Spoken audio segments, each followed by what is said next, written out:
back and get ready to have the most fun you ever had with an electronic device. I'll make an ascot out of that. There you go. Next week.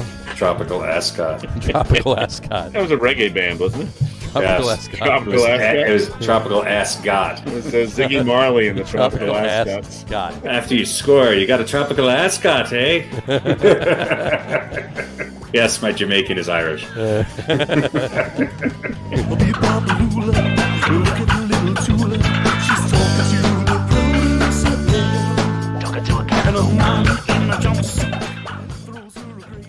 All right, everybody, welcome out to the Get On With It Sports Show. It is Wednesday, June the 16th, 2021.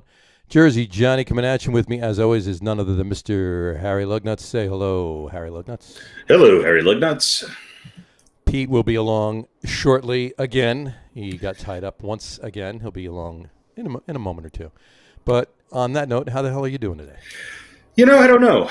It's been one of those days. It's been 100 degrees out here for the last 3 days. Or it was 102 yesterday.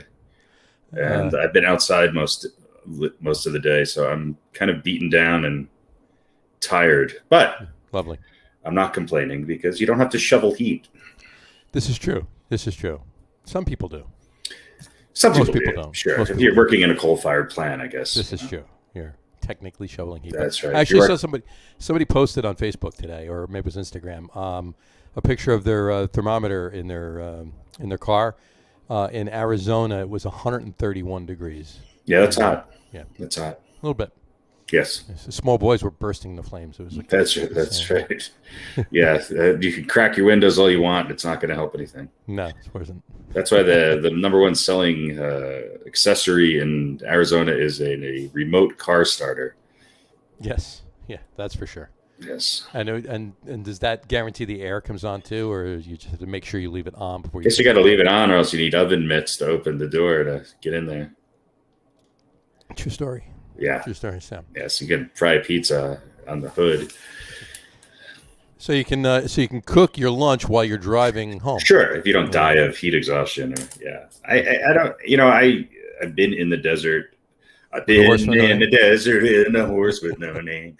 I've been in the desert in, let's see, I guess the latest was probably June, and people say you get used to it. I don't know. I mean, it's hot here, but that extra 20 degrees or 10 degrees is right. It's pretty rough. I've never been in an Arizona desert. I've been in the desert in California, and it was like $1.20, $1.15, $1.20, but it's like it's a dry heat. They say it's a dry heat. So you don't sweat when you die. You just bake, frizzle. Well, that's the thing. You don't realize you're cooking until you look down and see the sizzling happening. That's right. You just look like a lizard. Right. Exactly. Unbelievable. But so there's some baseball going on. There is some baseball going on. There is. The Yankees squeaked one out last night. They actually scored a run already today. I think they're maybe figuring out whether or not they want to have Aaron Boone as their coach for the second half of the season. Yep. I mean, I don't even know who played first base last night, but he hit a home run. I don't know where he came from. What was his name? Gettleman. I thought it was Dave Gettleman. Dave Gettleman actually played first base for the Yankees last night. Yeah, it was his first major league hit. It was a home run too. Yeah. Well, it was pretty funny. Look, injuries aside, the Yankees are 2 games over 500. They're -6. Yep. In their plus minus, and you can't blame it on the pitching. I mean, yes, they've blown some games, and yes, they've put a lot of some of the guys like Talon and even Montgomery and Herman have not been as consistent as you like, but they're just not scoring runs. They're not getting on base. And, they scored 6 runs. That's great. They have to manufacture them. I would like to see them be able to manufacture runs and drive in runners in scoring position. They're still relying on the long ball. And that's going to help them win a few games against teams that are hovering around 500 like themselves. Sure. But it's not going to help them. I mean, like they're 7.5. They were 9 games out of first place earlier this week. So a game and a half, and now instead of fourth place, they're in third place. So, they're it's nice to see them finally beating a team in their division. Sure. So, but they just seem to be a little anemic, and their defense has been pretty dismal. And look, they're vulnerable when they play National League teams on the road because one of their best hitters is no longer good enough to play right field. Right. Judge has been hurt again, and they have a lot of blah blah blah. That's the problem. They have a lot of bats that should be coming around that aren't, or maybe they're starting to come around, and they don't have many positions for them because they can't play much in the field anymore, or as well as they used to. Right. Whatever.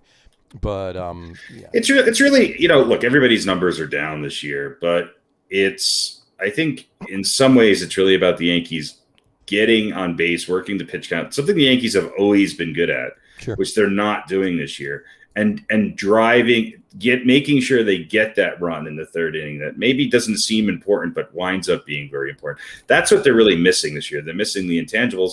And look, when LeMahieu gets more than one hit, the Yankees win. He's 0 for 2 tonight. I think he was 2 for 4 with a walk last night and scored a run on a wild pitch.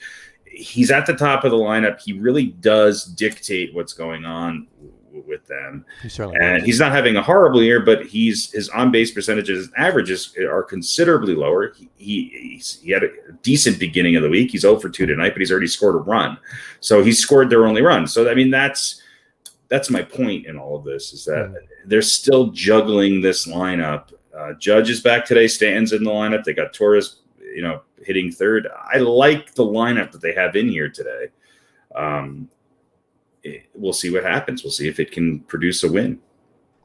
Garrett Cole's pitching. These are the games that Yankees cannot afford to lose, any of them. You say Garrett Morris was pitching? Yeah, Garrett Morris is pitching, and Elaine is going to, and Chevy Chase is pitching next. Yeah, it's this is what they can rely on. I thought Herman had turned the corner. I thought that maybe Jordan Montgomery was going to give them something a little bit more, but their pitching, though, is not the problem. It's the fact that they have scored. They have not given up an exorbitant amount of runs. They just can't seem to score them. They haven't. Yeah, exactly. I mean, their run differential is -6, and you usually expect to see the Yankees like plus a lot. And they're but they're not minus a lot either, though. So they're that's no. I mean, if you look at where they're at, I think they have the second best runs against in the division. They're just hovering right around Baltimore territory with runs scored, and that's a recipe for disaster. I think that some of the problems with their lineups being exposed. We've talked about this before. They're very right-hand dominant. In their lineup, they've had injuries to some of their better players, and some of their, at least from last year, some of the players that have been run producers for them. They can't seem to shake this injury bug, which I think is prevalent not only in baseball but in all sports right now. And even when they have a lock, the Yankees of years past would be able to close games out. Chapman's having a good year, but he's had some games where he hasn't been able to seal the deal. And they seem to wind up in a lot of extra inning games. They finally have won a couple of those, but they don't perform well. They're not built to win those extra inning games. You have to have a knockdown closer who can really shut it down and not put the ball in play. And they used to have that. They used to have that. But we got spoiled by that. I mean, they had the best closer in the history of the game, and Chapman is good, postseason aside. Right. But he's not perfect. And so that's the difference, I think, for the Yankees being where they're at right now and 10 games above 500. If they're 10 games above 500, we're probably not talking like this. No, not at all. Not at all. Because that's right about where they, you'd expect them to be a little bit more than that, but 10 games above 500, we wouldn't be having any of these conversations. No. And Cashman, did you see Cashman's interview the other day? Yeah, he didn't seem overly thrilled with a lot of things, and he's sort of writing it off. I think he's kind of riding it out. Maybe he's riding his own time out. I don't know. I think he might be worried that the handwriting's on the wall for himself as well, because you got to blame a lot of that on him. Boone didn't go out and sign these people. He did. And no, I think the one issue that I've had with the Yankees, and there's a lot of this going on in baseball, especially with so much reliance on analytics, is I'm a big believer in having a consistent lineup. Now, when injuries occur, it's hard to do. You have to make adjustments. Sure. But how many times have the Yankees had the same lineup this year? I'm guessing it's been less than 10 times, maybe less than 5 times. Probably even less than 5, yeah. Yeah. And that, I think, becomes a little bit of a problem. It's a huge issue. Yeah. No consistency. It's not a good thing. And they're just, I think a lot of the players that the Yankees have, we've been hearing for years, this is what we're building around. This is what we're building around. Well, the time is now to make a decision. These guys are in the prime of their career and they're not performing. And it's almost as if they need like one thing to get them kick-started. And that something could be what I've been saying since the beginning of the season. And it'll definitely help Cashman's issue, if there is any issue with Cashman and management. Right. And that's go out and sign Trevor Story. Well, is it Story or is it somebody else? I mean, the Yankees, I never thought I'd say this, but the Yankees desperately need an outfielder. And as good as Trevor Story is, they've had like 9 of them, and now I know, and they have none, and especially if they're going to wind up playing, interleague play. I would love to see. I would like to see Trevor Story here. And this might be a 1 year, kind of half a year kind of deal, but I would like to see the Yankees go get Charlie Blackmon. Because I think that solves a lot of their issues in the outfield, and it gives them somebody who's a great defensive player who can hit and get on base. And you know what? Sure. It might actually be able to have Blackmon lead off and have LeMahieu, move down to second or third, put Judge in the third spot, which is where I think he belongs, and then not put so much pressure on the cleanup spot. Well, maybe they can actually go to Colorado and get a package deal for both Blackmon and Story. Well, they've done pretty well. I mean, Colorado has done stranger things. Everybody was really excited about Troy Tulowitzki. I was the one person saying, "Look, the Yankees just signed DJ LeMahieu. I know DJ LeMahieu has gone under the radar until he went to New York." Mm-hmm. That I knew that what he would bring to this team. People knew who DJ LeMahieu was. Not a lot. Not as many as should have probably, but there were people that knew. I mean, but did you see? Speaking of Trevor Story, did you see that one play? I guess it was yesterday. Yeah. The pickoff play at second. Yeah. Did you see it? Yeah. Did you see it, Pete? No, did not. Did not see it. Runner at first was stealing second, and the pitcher stepped off and threw to Story, who was covering second. Threw it high in midair. He grabbed the ball and reached down and tagged the runner out. We don't want any of that. That's the way I used to do it. There's no place for that on the Yankees. No, not at all. No. And look, Story's not helping his cause right now because he's having one of his worst years. Mm-hmm. Blackmon, it seems like everybody who's been a established player, with the exception of maybe Vlad Guerrero Jr., and he's not as established as Story or any of these other people we're talking about. Right. Their numbers are down. It's just their numbers are down. And maybe now that we found all the cameras and all the sticky gunk and everything else, maybe that won't be the case. I don't know.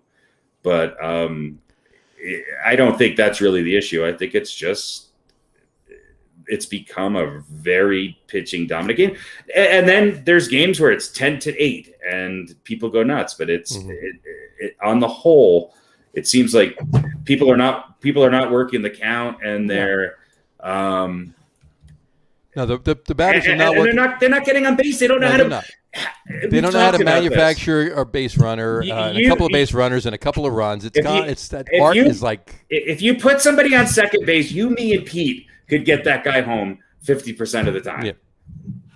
I'd go as high as really 60%. Yeah, now, granted, I would just be leaning into a fastball to get hit by to get hit, and then I'd lean one in behind you. That gets him over to third, and Pete leans in behind me. I would try and get out of the way, but still get hit. Right.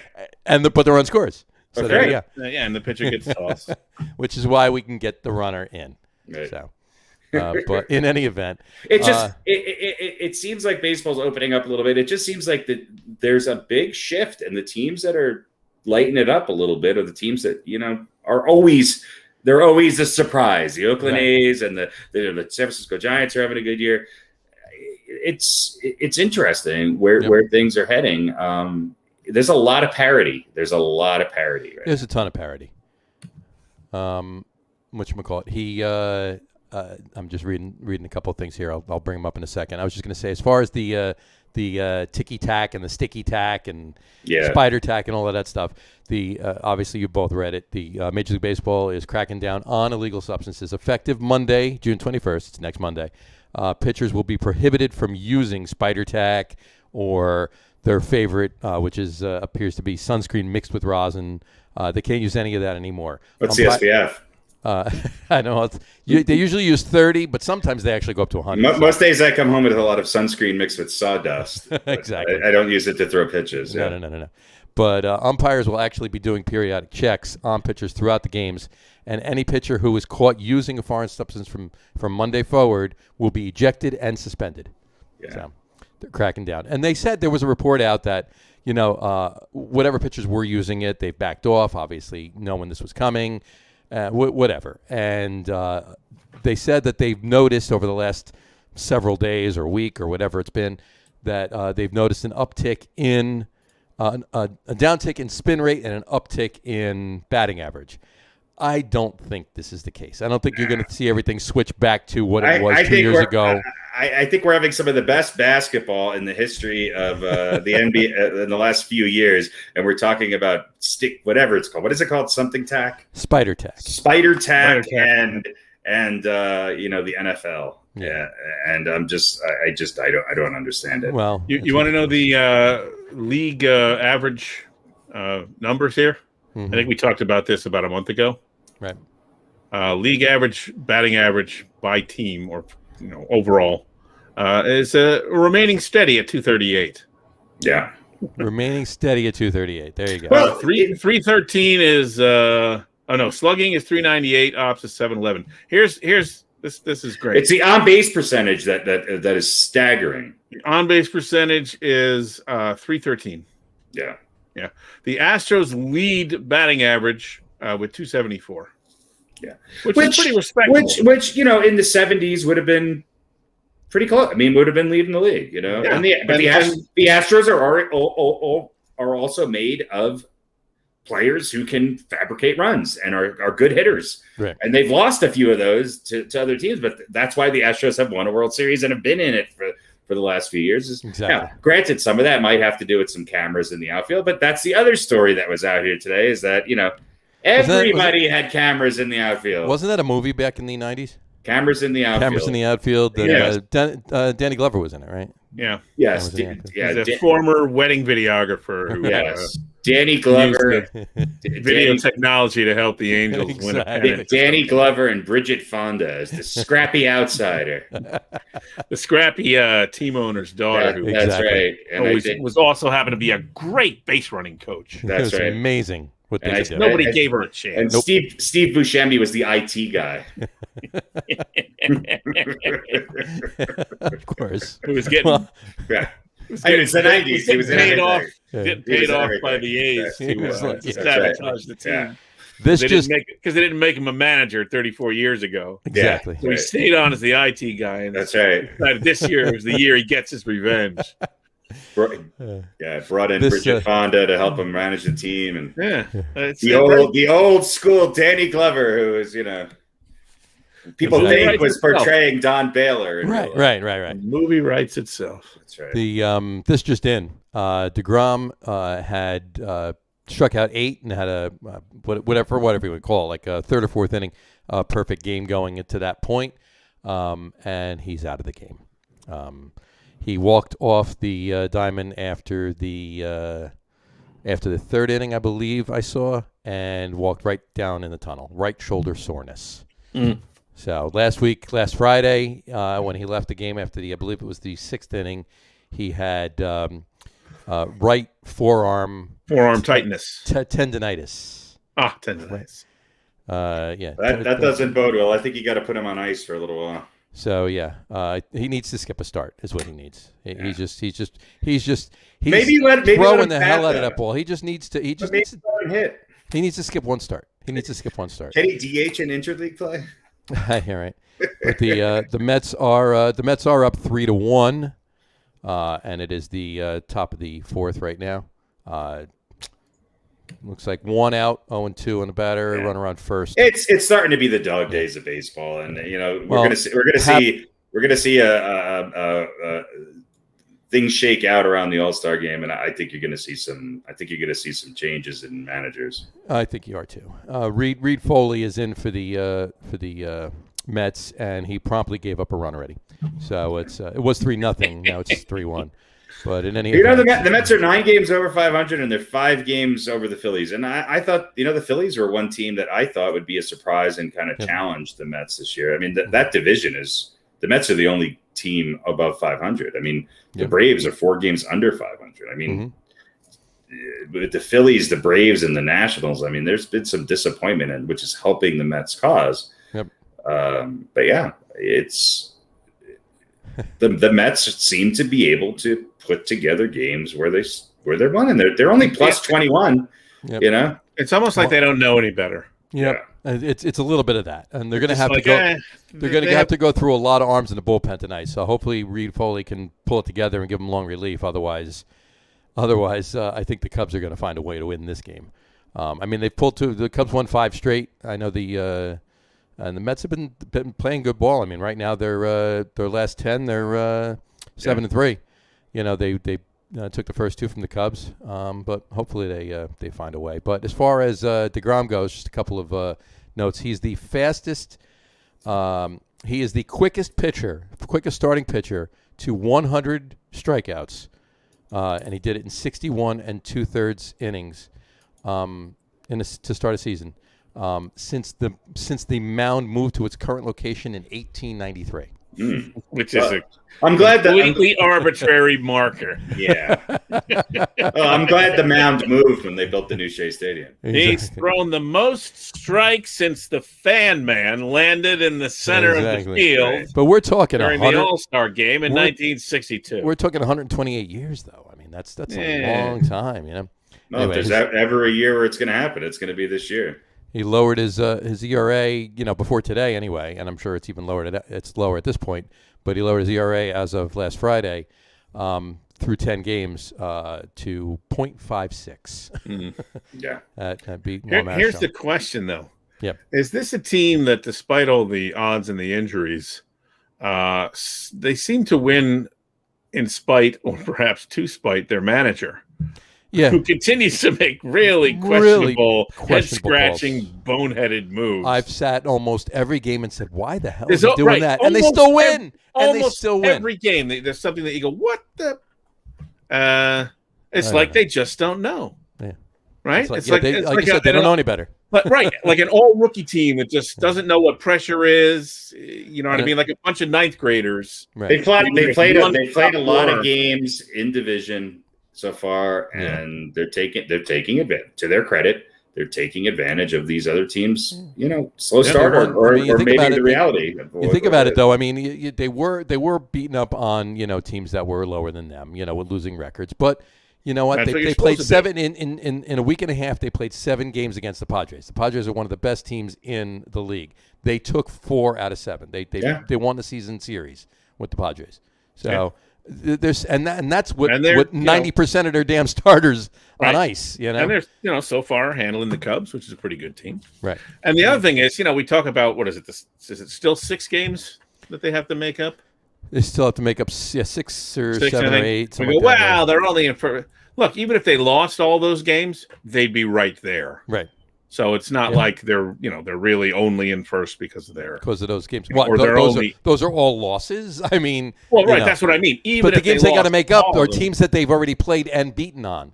Yeah. So I mean, what's to make everybody think that they're losses? Those games. It doesn't make any sense. No, that's what I'm saying. I don't know. I think I could shut off baseball for a month and come back and just be fine with it right now. It's just it's where things are at.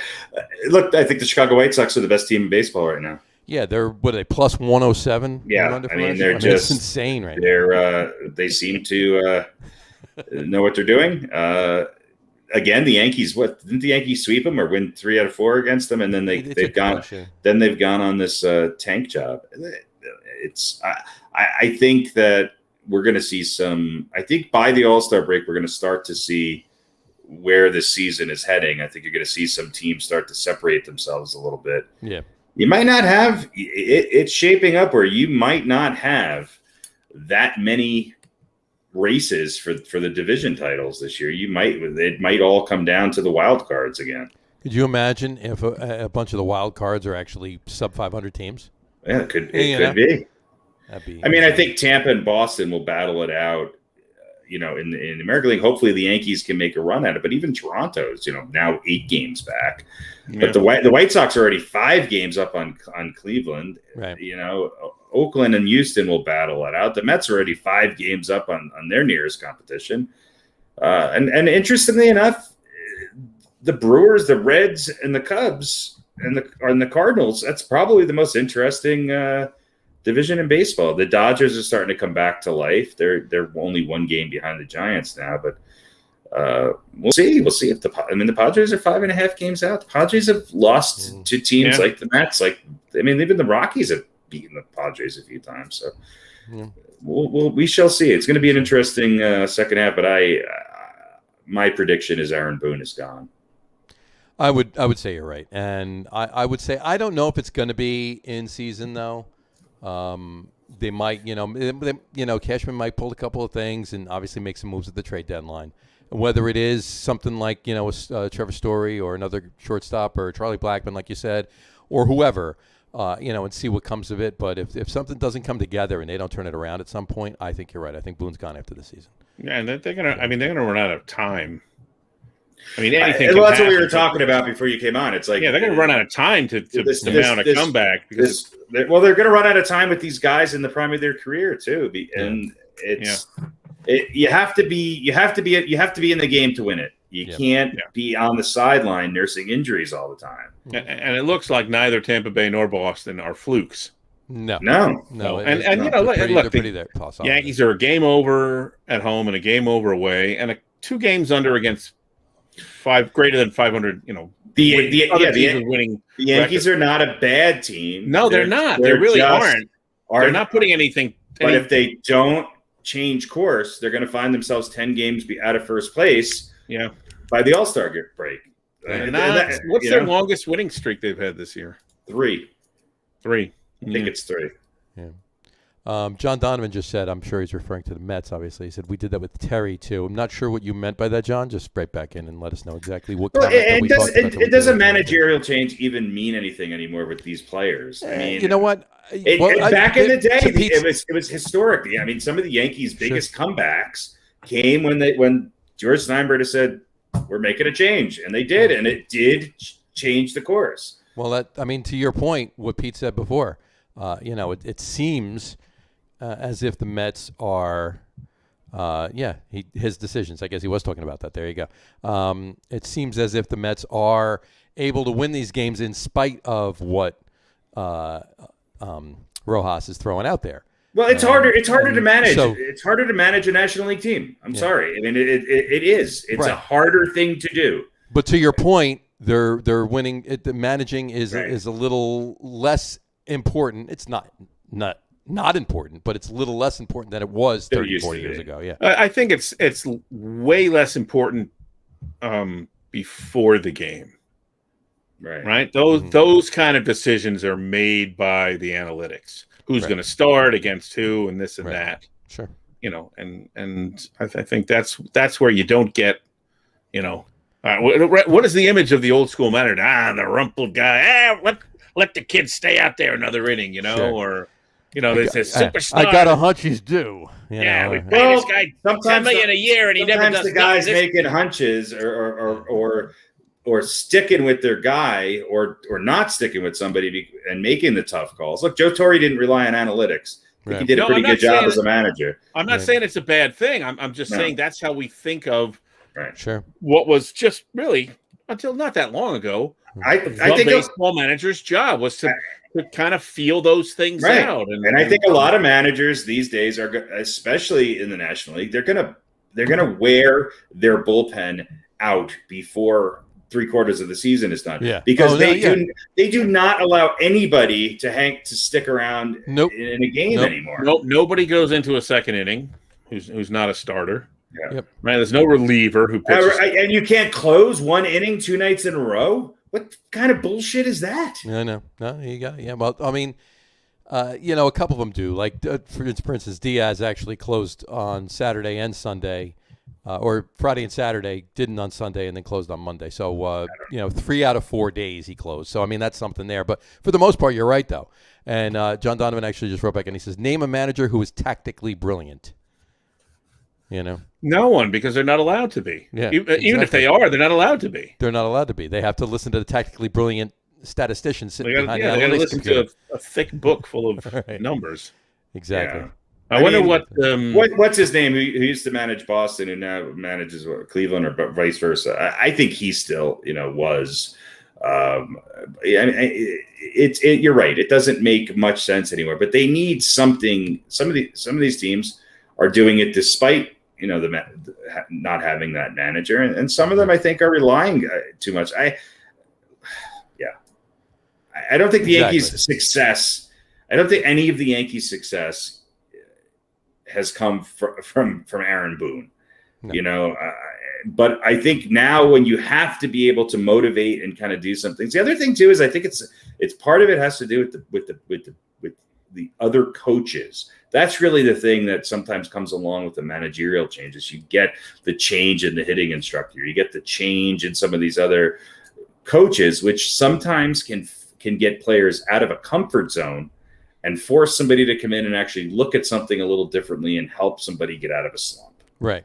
And I got a feeling that, a lot of the time you're going to see, like, for instance, with the Mets and so forth with Rojas or whatever, a couple of these other, the bench coaches or the base coaches or any of these other coaches, they're the ones that they're working with them a little bit more, in their ears before games. So, they're still in their mind or they're still in their ear during the game too. So, which proves the point that we were saying before, where it's not that much in-game managing isn't what it used to be. It's still important, obviously, to a point, but, especially if you're going to, it's more important to make not to make bad decisions than it is to necessarily make good decisions. Yeah. But, exactly. What are you going to do? So anyway, just for instance, just for your information, I should say, Reed Foley got out of the inning with just the 1 run. So the Mets are up now. It's the bottom of the inning. Hanging on. They're hanging on. And, What's with the Pirates get up? Yankees are losing 2-1 in the top of the 6th. So what'd you say? How come you're wearing the Pirates gear? Well, we'll find that out in the top 10 list tonight, won't we? So speaking of that, why don't we go to the top 10 list? Top 10 list. I opened it. I didn't have a chance to look at it. Well, you can look through it, breeze through it as you will. As I read the names off of these, we'll start tonight's top 10 list, brought to you by nobody. Not yet. 10, not yet. Top 10 right fielders in Major League Baseball history. Top 10 right fielders in Major League Baseball history. Folks, in true, get on with the podcast fashion, we have 12. So that's it? That is it. 12, only 12. We have a 3-way tie for 10th, and same as last week, as a matter of fact. Worked out the same way. We have a 3-way tie for 10th, and then 9 through 1 are all singles. So there you go. So we will start with one of our 3 number 10s, Mr. Ichiro Suzuki. He was, he played a lot over in Asia. Switzerland. Was it Switzerland? I thought it was Japan. He was French, wasn't he? Ichiro is definitely Swiss. Ichiro's Swiss. Yes, there you go. Ichiro. He played in the Oryx Blue Wave for the first 9 years of his career. Then he came to the States and was on Seattle. He was on the Yankees for a few years, the Marlins for a few years, and went back to Seattle to wind up his career. 7-time All-Star, Japan Series champion in '96, 3-time Pacific League MVP in Japan, of course. And these are all Japan numbers, by the way. 7-time Gold Glove, 7-time Best 9 awards, 2-time Matsutaro Shoruki Award. There we go. And then a couple other minor Japanese league, or was it NBP, whatever that stands for. Major League Baseball, 10-time All-Star, 10 seasons straight, 2001 through 2010. American League MVP in 2001, Rookie of the Year in 2001. It was his 10th season playing professional baseball. He was a rookie. So 10-time Gold Glove Award winner, 3-time Silver Slugger Award, 2-time American League batting champion, American League stolen base leader, and he has the Major League Baseball record, 262 hits in a single season. Ichiro Suzuki. Guys? Not a bad resume. He was on my bubble here, and that's why I think he's number 14. Sounds about right. 13, 12, 13. something like that. Hey, Ichiro was a great player. I mean, I think like a lot of the Japanese players, it would have been. I mean, I would love to have seen Matsui and Ichiro, play some of their earlier years in Major League. And look, Ichiro, one of the things that I think is one of his greatest accomplishments is he played deep into his career, and he was productive the entire time. Yep. Those later years. I mean, how old was he when he retired? 40? No, more than that. 44? 40. He retired in 20. He retired 2 years ago. 45. 45. Yeah. I mean, he was good until he was 44 and a half. Almost 46. Yeah. Almost 46 when he retired. Yeah. He was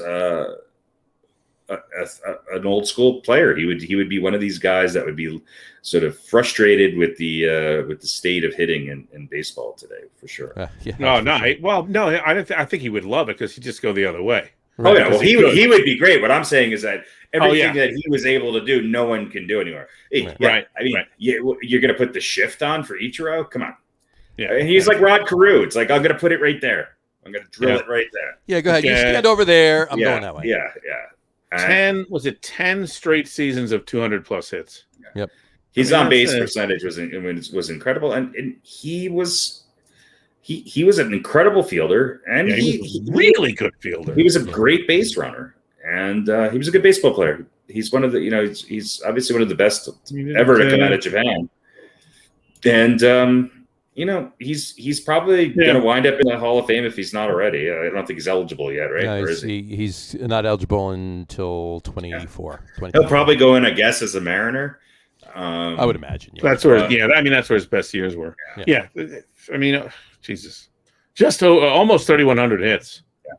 And how many years did he play? 9 years before he came here to the States, right? He played nine seasons, 92 through 2000. He played 9 seasons in Japan before he came to the States. Yeah. His career batting average in Japan was 353, and his career batting average in the States was 311. Yeah. And he played center field though too, didn't he? And also left field. I mean, he was kind of all over the outfield, wasn't he? Only a couple of times. Only a couple of times. Right primarily. Yeah. He has over 3,000 hits in Major League in Major League Baseball. Yeah. He also has almost 1,300 hits in Japan. So that's almost he's literally getting close to encroaching on 4,500 hits. Yeah. What's the all-time record? 40. I think it's 44, right? I think 44. Yeah, he's a little shy of the record, but if you put him together, he would be. Yeah, he would exceed it if you put him together.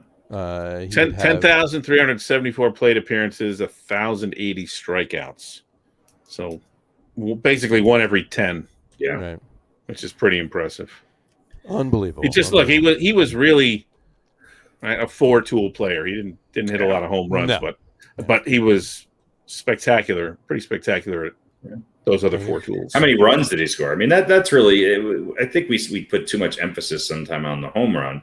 The home run's great if there's multiple people on base, but the home run, if you're only hitting solo home runs, it still counts the same as a run scored if you didn't hit a home run. Yeah, but I mean, Ichiro's not. I mean, he hit home runs. He had 117 in Major League Baseball. He had 118. Yeah. He had 117 in Major League Baseball in 20 years. What I'm saying is, who cares? And he hit 118 in 9 years in Japan. He was a leadoff. He was a constant. He was a leadoff hitter. He's a leadoff hitter. You're not gonna. Your job's to get on base. Your job's not to hit home run. Yeah. So. I'm just saying that was his career. I think his career on base percentage was like what 389 or something like that.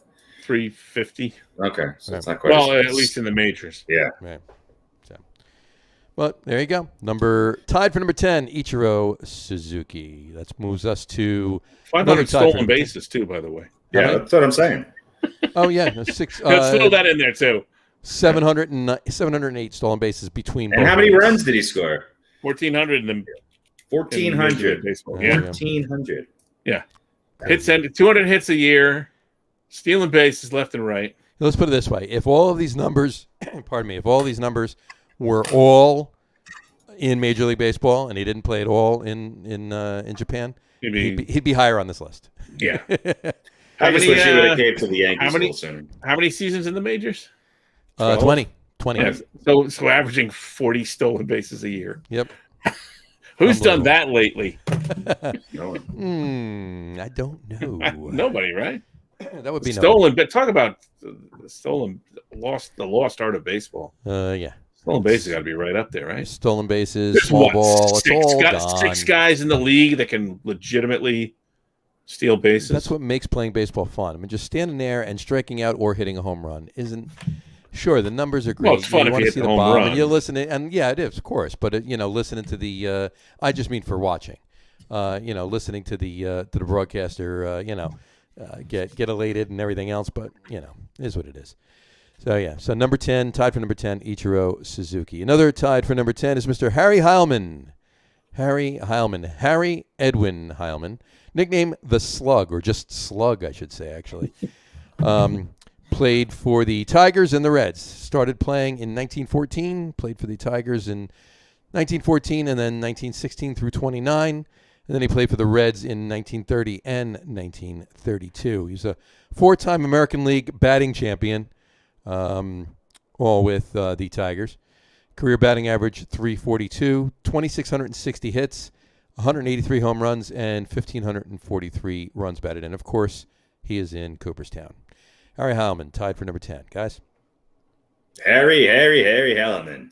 Yeah, I mean, I don't remember watching him, but he was good. Well, I hope not.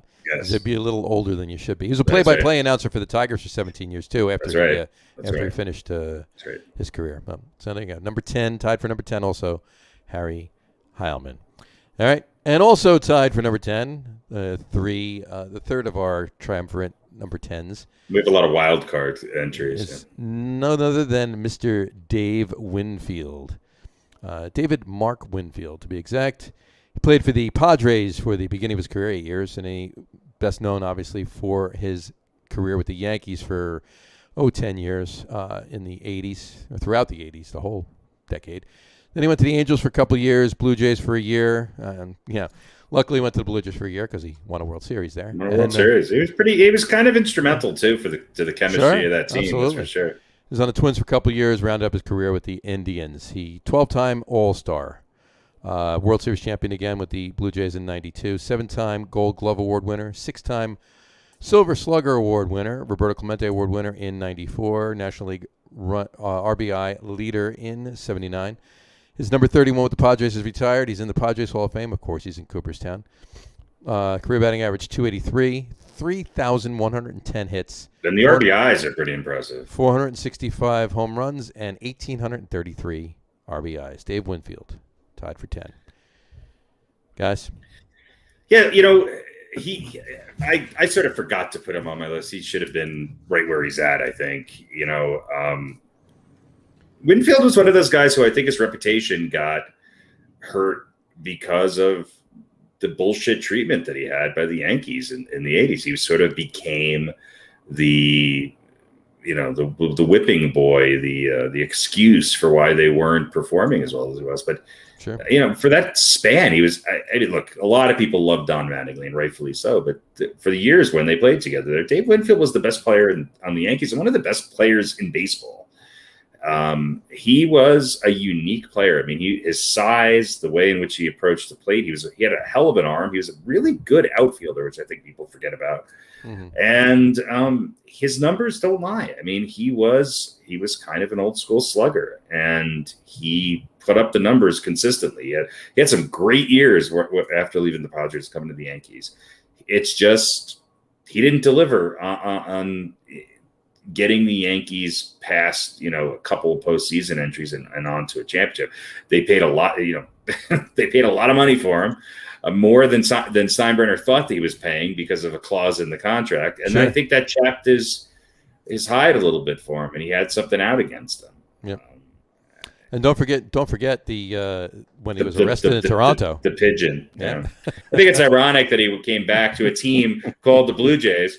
He went back to play for a team named after a bird and became really a fan favorite there in Toronto. But yeah, he wasn't a fan favorite the day he killed a bird. They were screaming for his head that day. But that's the air traffic controller's problem. Yeah.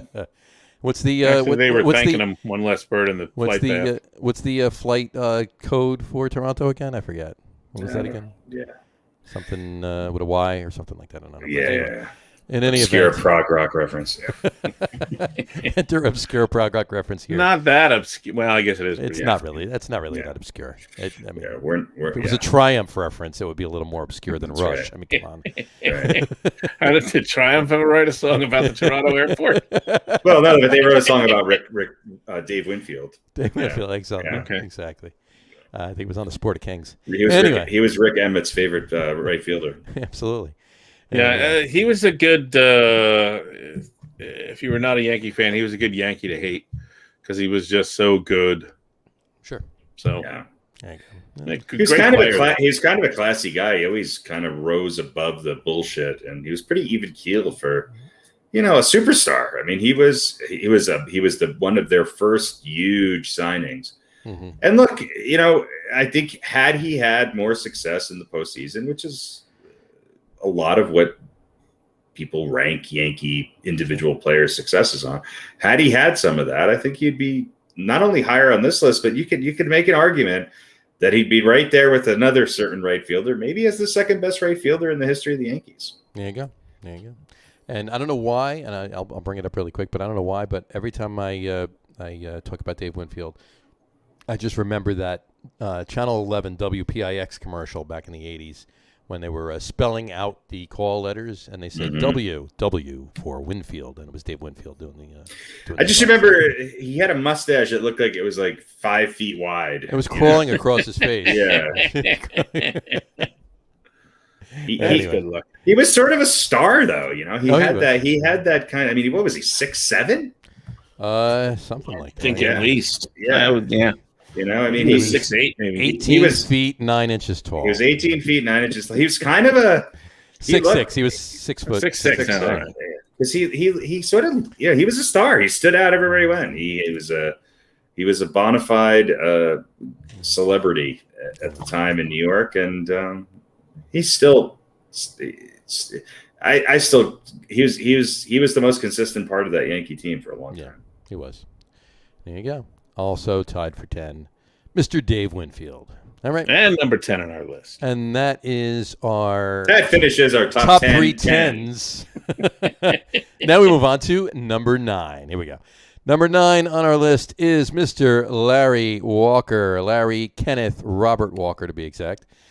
Played for the Expos for 5 or 6 years, played for the Rockies for 10, and finished up his career for a couple of years with the Cardinals. 5-time All-Star, National League MVP in 97, 7-time Gold Glove Award winner, 3-time Silver Slugger Award winner, 3-time Major League Baseball batting champion, National League home run leader in 97.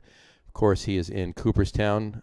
Career batting average 313, 2,160 hits, 383 home runs, and 1,311 RBIs.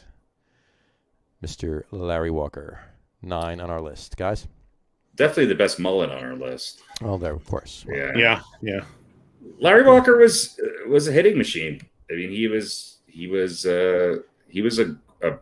one of the best hitters of an era, and he was great on the Expos. But look, you could say what you want about playing in Coors Field. I get it.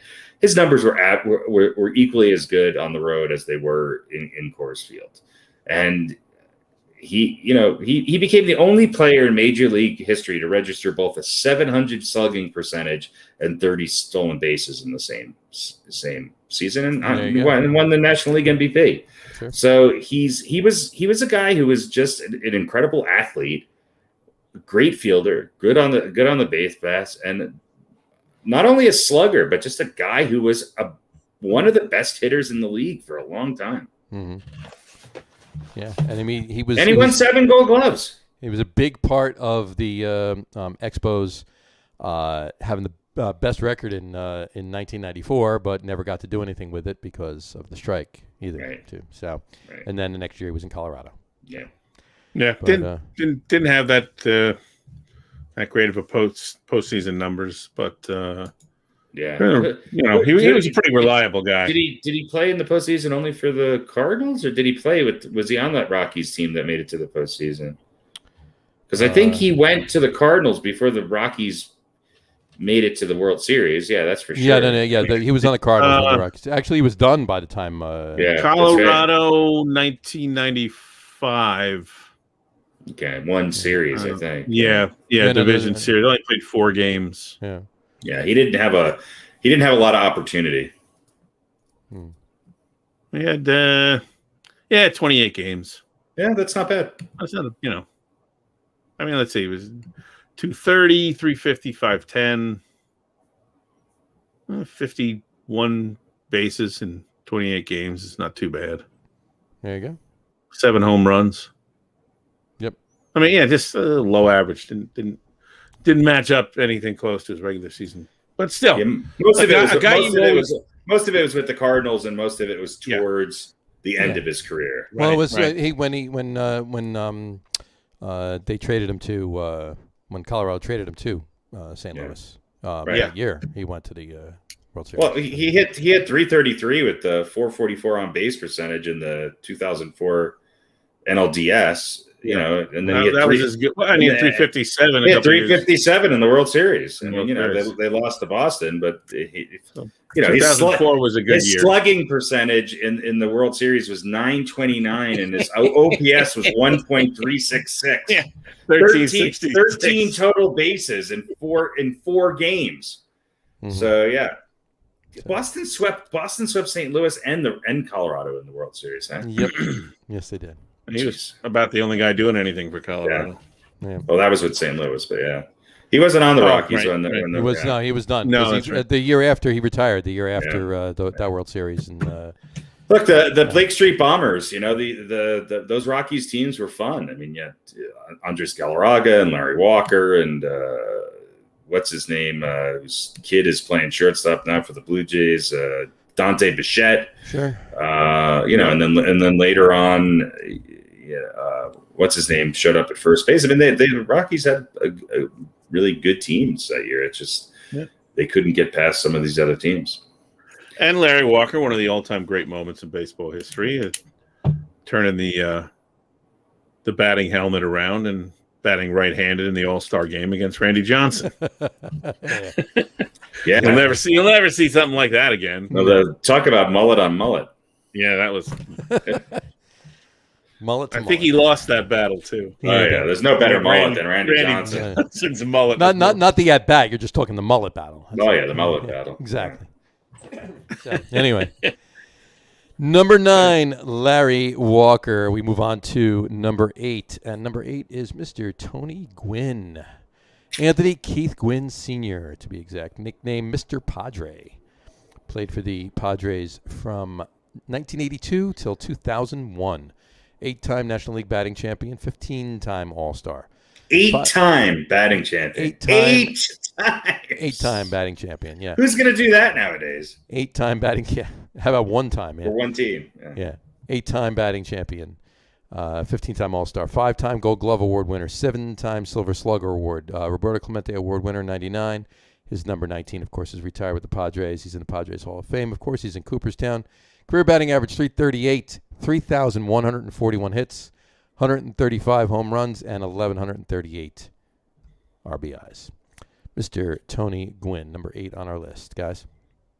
Pretty good numbers. Yeah, I think had he not played in San Diego, I think he would,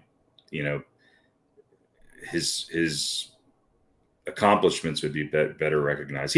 Tony Gwynn and Kirby Puckett remind me of these two guys who, were not necessarily built for baseball, yet they were consummate hitters, consummate fielders, and two of the best to ever play the game. And Tony Gwynn was phenomenal. And year in and year out, he was one of the best players in baseball, and 8-time batting champion. 8 times. 8-time batting champion. Yeah, he was and a great guy, and he has been and will always, I think, be the face of the Padres. Yep. Oh, definitely. That's definite. And he had that great voice. Yeah, he did have a unique speaking voice. Very unique. Yes. There you go. Number 8, Mr. Tony Gwynn. We move on to number 7, Mr. 7. Mr. 7. Number 7 is Mr. 7. There you go. Mr. 7. Mr. 7. Number 7, Mr. Al Colleen. Albert William Colleen. Mr. Tiger was his nickname. I'll give you a hint what team he played for. It wasn't K-Line, it was Colleen. K-Line, Colleen. Sure, why not? Colleen. It wasn't All. It was Al. I think it was all K-Line. K-Linney. I think it's Al. I think it's Colleen. K-Line. Alkaline. I always said Colleen. Yeah. And he invented the alkaline battery. Then. He did. Alkaline. There His you name go. was Alkaline. Right there you go. That's right. And ironically, if you put his name together, it spells alkaline. So Yeah, Oh, yeah, well, that's why. that's why you said it. Yeah. Look at It sounds like. I mean, His middle name is oddly. His middle name is Duracell. it might be true. Albert Duracell K-Line. Or Alkaline. Alkaline. There you go. Played for the Tigers for 22 years, 53 to 74. 18-time All-Star, World Series champ in 68. 10-time Gold Glove Award winner. Roberto Clemente Award winner in 73. American League batting champion in 55. His number 6 is retired with the Detroit Tigers. He's, of course, in Cooperstown, and his career batting average is .297, 3,007 hits, 399 home runs, and 1,583 RBIs. Mr. Alkaline. Alkaline. I mean, he's the quintessential Hall of Famer. Mr. Tiger, and now his nickname on this show, Mr. 7. Mr. 7. Mr. 7, also known to his closest friends As as Al the Battery and Mr. 7. And Mr. That's right. 7, there you go. Mr. 7. Al K-Line. Yeah, kind of a guy who's overlooked, I guess. A little bit. I mean, it's not like he played that long ago, and No, I mean, he for, was playing you in know, the mid-70s and he retired, yeah, certainly people of our age or maybe a little bit younger who kind of know the name but don't really know just how good he was. Sure. Yeah, definitely Sure. overlooked. But long career. I mean, he started in the early 50s and was almost the mid-70s when he retired. So Yeah. great. Yeah. Number 7, Al K-Line. Systems outfielder. Systems outfielder. Systems outfielder was definitely. He lasted so long because of load management and Yeah. analytics. Well, Plus he had a battery in him. the battery. Well, He retired when they were done with, when he was Right. done with, he couldn't get another battery. So, Last few years he was running on D cells. He was. Right. He was. Or fifth game. They had to hook up one of those the heavy duty, the lantern batteries. This is the official notice that the battery jokes are running out of power. Mr. 7, Mr. Al K-Line. There you go. All right. Number 6 is Mr. October, Reggie Jackson. There he is right there. Mr. October and whatever else you want to call him. Had a candy bar named after him. They were really good. I love the Reggie bar. As they were really good. I really like the Reggie bar. As did somebody else on this list too. But he played for the Kansas City and Oakland Athletics. He played for the Baltimore Orioles for a year, and then he came to New York and was on the Yankees for 5 seasons. Finished with the Angels for 5 seasons as well, and then back to the Athletics to wind up his career. 14-time All-Star, 5-time World Series champion, American League MVP in 73, 2-time World Series MVP, 2-time Silver Slugger Award winner, 4-time American League home run leader, American League RBI leader in 73. Oakland Athletics number 9 is retired. New York Yankees number 44 is retired. He's in the Athletics Hall of Fame. He's in Monument Park in Yankee Stadium. Of course, he's in Cooperstown, and his numbers are as follows. Career batting average, 262. Lower than you'd think. Long career, though. 2,584 hits, 563 home runs, and 1,702 RBIs. Reggie Jackson, Mr. October. Take it away, Harry. Well, look, or numbers don't mean a damn thing when it comes to Reggie Jackson. Oh, no. I mean, He was clutch, and it was postseason numbers. And else, yeah. look, he was one of these guys who sort of changed. He was 2 different players in a lot of ways. When he came up with the A's, he was much faster. He was a base stealer. He was a hell of an outfielder. Not that he wasn't a good outfielder with the Yankees. His fielding was always suspect. He had a hell of an arm. He had one of the biggest rockets you'll ever see coming from right field, especially in Yankee Stadium. He was just clutch. He was some of the biggest sporting moments I'll ever remember revolve around Reggie Jackson. And, between him and Thurman Munson, I think the Yankees had two of the most interesting players playing at the same time at a time when they were, kind of being resurrected in some ways. And I think Jackson was a big part of that. And I think what goes overlooked is his accomplishments with the A's, before that. And then the other thing that goes overlooked is he was really close. And I know you guys will disagree with me on this, but he was, look, the Angels blew it in '86. They were a better team than Boston. And I think they would have given the Mets a run for the money and maybe beat them. I think that '86 Angels team could have been his 6th World Series. It's possible. But on the other hand, I just wish he didn't play as well as he played in 1973. Well, right. Because I would hope that he would have lost that World Series too. But that's another story. He was. He's called Mr. October for a reason. He just came. He just always came up big in the big moments. Here's his postseason number: 77 games, 278 average, 48 RBIs, 18 home runs. Not bad. Not bad for a day's work. Not bad. No, 148 total bases. Sure. Yeah. I mean, you can look at his numbers and go, yeah, okay, they're certainly 63 home runs. He played a long time, and he played a long time, but he was more. It was the impact he made, I think, and his on base percentage was higher. He drew a lot of walks. He struck out a lot, more than anybody. Yeah, ever. But he also drew a lot of walks, but when it's his numbers are. If you're just looking at stats, it's not about the numbers with him. Yeah. Is anybody going to catch him for strikeouts, though, with the way the game is today? I don't think anybody will play long enough. It's possible, actually. If somebody plays long enough, they can. Today, the way it is today. I mean, it's 20? It's just shy of 2,600. Yep. So, by the way, I just got check this out. I saw that come in. That is a grapefruit green tea slushy. A grapefruit green tea slushy. Look at that. I never had one before. I'm going to take a sip right now. Tell us how it is. You might want to pull the little tab out of the back there so that you get more air in there. That's good. Grapefruit green tea slushy. Yeah, where did you get that, sir? At the grapefruit green tea slushy store. Of course. Yeah, we got a little poke bowl for dinner. My son's jazz band concert was tonight, so he wanted to have poke bowl. There you go. So, and I said they have bubble tea, but I'm not the fan of the not so tapiokas.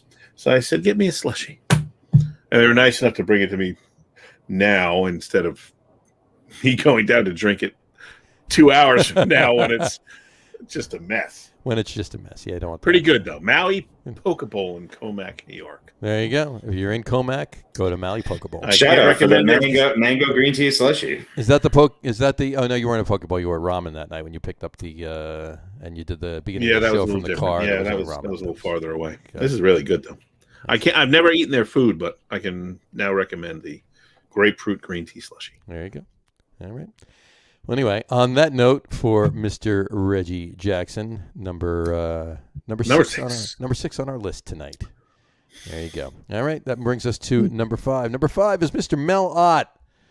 Mr. Mel Ott played for the New York Giants from 26 to 47, and then managed the New York Giants for the last 5 years of his career, 6 years of his career, and a year afterwards as well. 12-time All-Star, World Series champion in 33. 6-time National League home run leader, National League RBI leader in 34. His number 4 is retired with the Giants. Of course, he's in Cooperstown. Career batting average 304, 2,876 hits, 511 home runs, and 1,860 RBIs. And can I add to that 1,700 walks? Yeah, 1,700 walks. 2, 4, 6, 7, 8, 9, 10, like 10 seasons with more than 100 walks. Yeah, it's insane. So either the pitching was really bad for at least a number of those 10 seasons. Or he knew how to grind out a walk. Or they didn't want to throw to him. And he has the most efficient name in the history of baseball. I believe he does hold the record for the shortest name. Melvin Thomas Ott. So no shortening the last name, Mel Ott. There you go. Master Melvin was his nickname, by the way. Yeah. There you go. Number 5 on our list, Mr. Mel Ott. Brings us to number 4, whose jersey I am wearing tonight, Mr. Roberto Clemente. There you go. And that is your answer to your question before, Radio Pete. There we go. Well, that's that is an excellent choice on your part, sir. I figured I'd pay homage. There you go. Roberto Enrique Clemente Walker. He played his entire career for the Pittsburgh Pirates, 1955 through 1972. 15-time All-Star, 2-time World Series champ in 1960 and in 1971. National League MVP in 66, World Series MVP in 71, 12-time Gold Glove Award winner, 4-time National League batting champion, 61, 4, 5, and 7. His number 21, of course, is retired by the Pirates. He's in Cooperstown, and here are his career numbers. Career batting average, 317. Hits, exactly 3,000. Home runs, exactly 240. And RBIs, 1,305. And there you go, Roberto Clemente, number 4 on our list tonight, guys. One of the best ever. Yeah. Absolutely. I mean, the top 4 on this list could be easily in the top 10 of, baseball players of all time. Yep.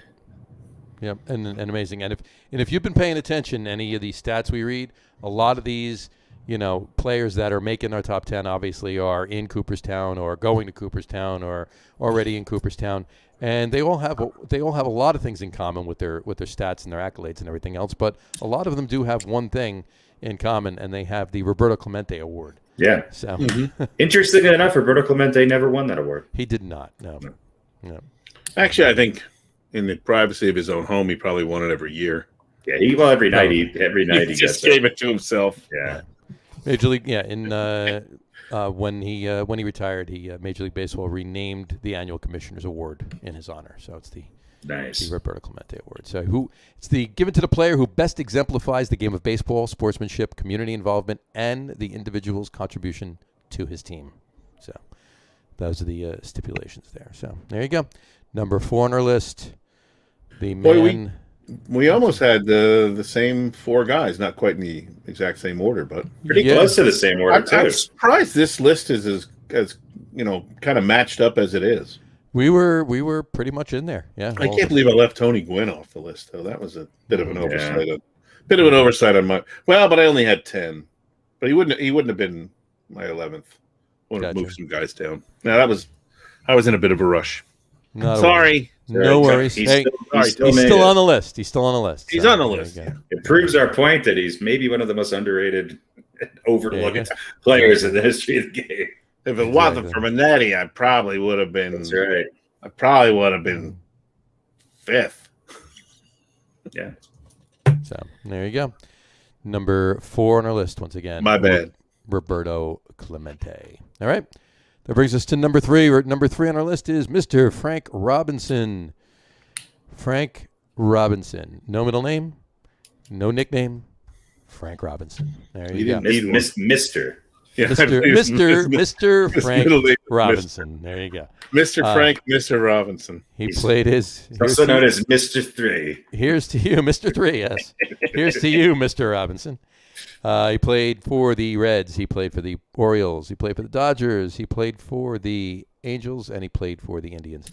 Obviously, a lot of years with the Reds before he went to the Orioles, and then he bounced around the last couple of years of his career. But he was a manager afterwards, though. Manager for the Indians a couple years while he played, and then a year afterwards.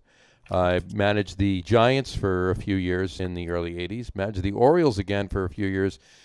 Late 80s, early 90s, and then managed the Expos / Nationals. He was the Expos last and Nationals first manager from 02 to 06. And, of course, he was a coach in amongst all those years as well. Here's his numbers. 14-time All-Star, 2-time World Series champ in 66 and 70. He did not win in 69 because of another team. National League MVP in 61, American League MVP in 66. World Series MVP also in 66. Triple Crown in 66. 66 was a good year for him. National League Rookie of the Year in 56, Gold Glove Award winner, American League Manager of the Year award in 89. His number 20 with the Reds is retired. His number 20 with the Orioles is retired. His number 20 with the Indians is retired. He's in the Reds, Orioles, and Indians Hall of Fame. He's in the Washington Nationals Ring of Honor. He's in Cooperstown. And his career stats are .294 batting average, 2,943 hits, 586 home runs, and 1,812 RBIs. Mr. 3. Mr. 3. Mr. 3, Frank Robinson. There you go. Guys? Yeah, not as well known as he should have been, maybe. Mm-hmm. Maybe because he didn't have very good postseason numbers. Yeah. And that's often what people remember. Sure. But, what was he, a 2 or 3 time Triple Crown winner? Is that wrong Triple about Crown that? one time, 60. One time, okay. Oh, yeah, okay. But led in basically all the other categories, or most of them a couple times. Just a great player, 20 years, 21 years in the league. But he was on the Reds so early on. They were the Redlegs when he was on them first. So. There you go. But, yeah. Several seasons with his ops over 1. That's 4 or 5 of them. That tells you something right there. I think he's the best Oriole of all time. I know that will rub some people the wrong way, especially because I think one of those people is highly overrated on it. Listen, there's another Robinson on the Orioles that deserve. I mean, I would put them both as the best Oriole of all time. Frank Robinson was a great player. Yeah. And Frank and Brooks were both very good. So. Yeah, to be number 3 on this list, especially with who's coming up at number 1 and 2. Mm-hmm. It's impressive, and he is a little overlooked. He did. Did we lose Pat? He's frozen. Harry. Yes. There you go. Oh, there you go. There you go.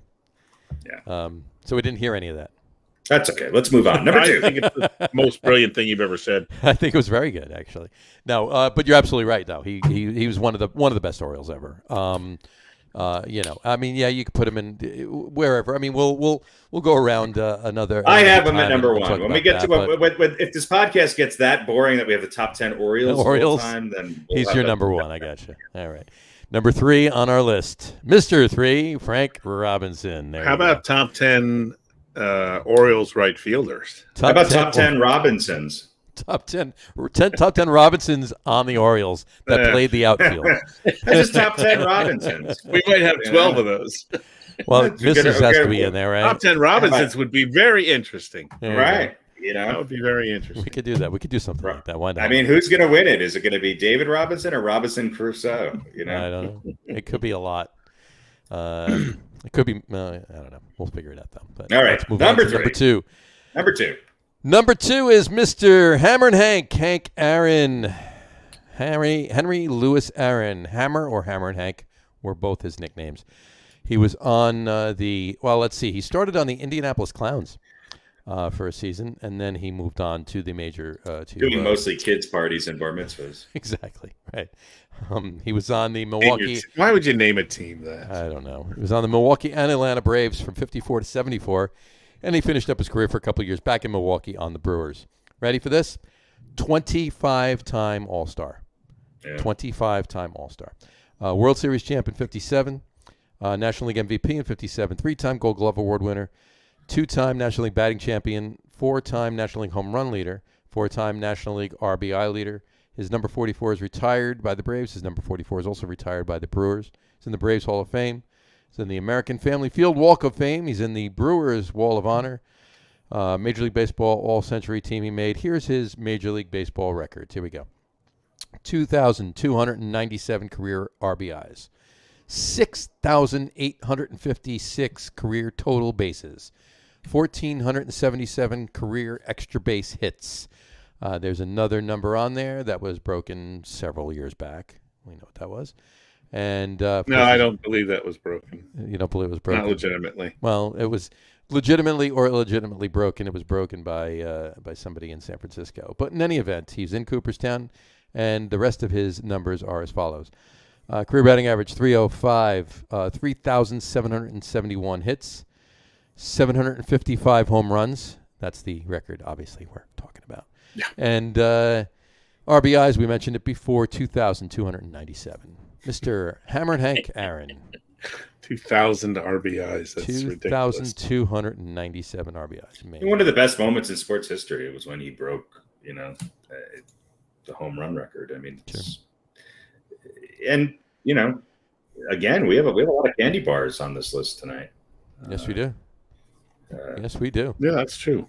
Yeah, there's you got three. We got three. We've had two, and I think we're coming up on one in a minute or so. I would argue maybe number 2 on the list, maybe number 3 on the candy bar, but number 2 on the list, number 3 on the candy bar. Yeah, I have to. But by the way, a much smaller sample size for postseason numbers for Hammer and Hank. Mm-hmm. 17 games over the course of 3 series, 362 with 6 home runs, 16 RBIs, 11 runs scored, and an ops of 11-16. He won one World Series. 49 total bases. 49 total bases. Those are good postseason numbers, folks. He won one, right? No. Oh, yeah, he won. In 57, he won. Pretty early on, yeah. Mm-hmm. Yep. Yes, and who was that? Who was that one against? Do you remember? I think they played in New York. Who could they be playing in 1957? Probably one of the teams that's always in the World Series. Yeah, I believe the most successful professional sports team. That would be them. But not that year. They weren't successful there. The rest of that decade, pretty much, but not that year. Yeah, that was the one year that guy's shoelace broke and he missed that ground ball. No, that was it. The game was it. There you go. But number 2 on our list, Hammer and Hank Aaron. There you go. And it brings us to number 1. Number 1 is, of course, none other than George Herman the Babe Ruth. The Bambino, the Sultan of SWAT. Great nicknames for this guy. And another candy bar as well. He was on the Red Sox from 1914 to 1919. He was on the Yankees from 1920 to 1934.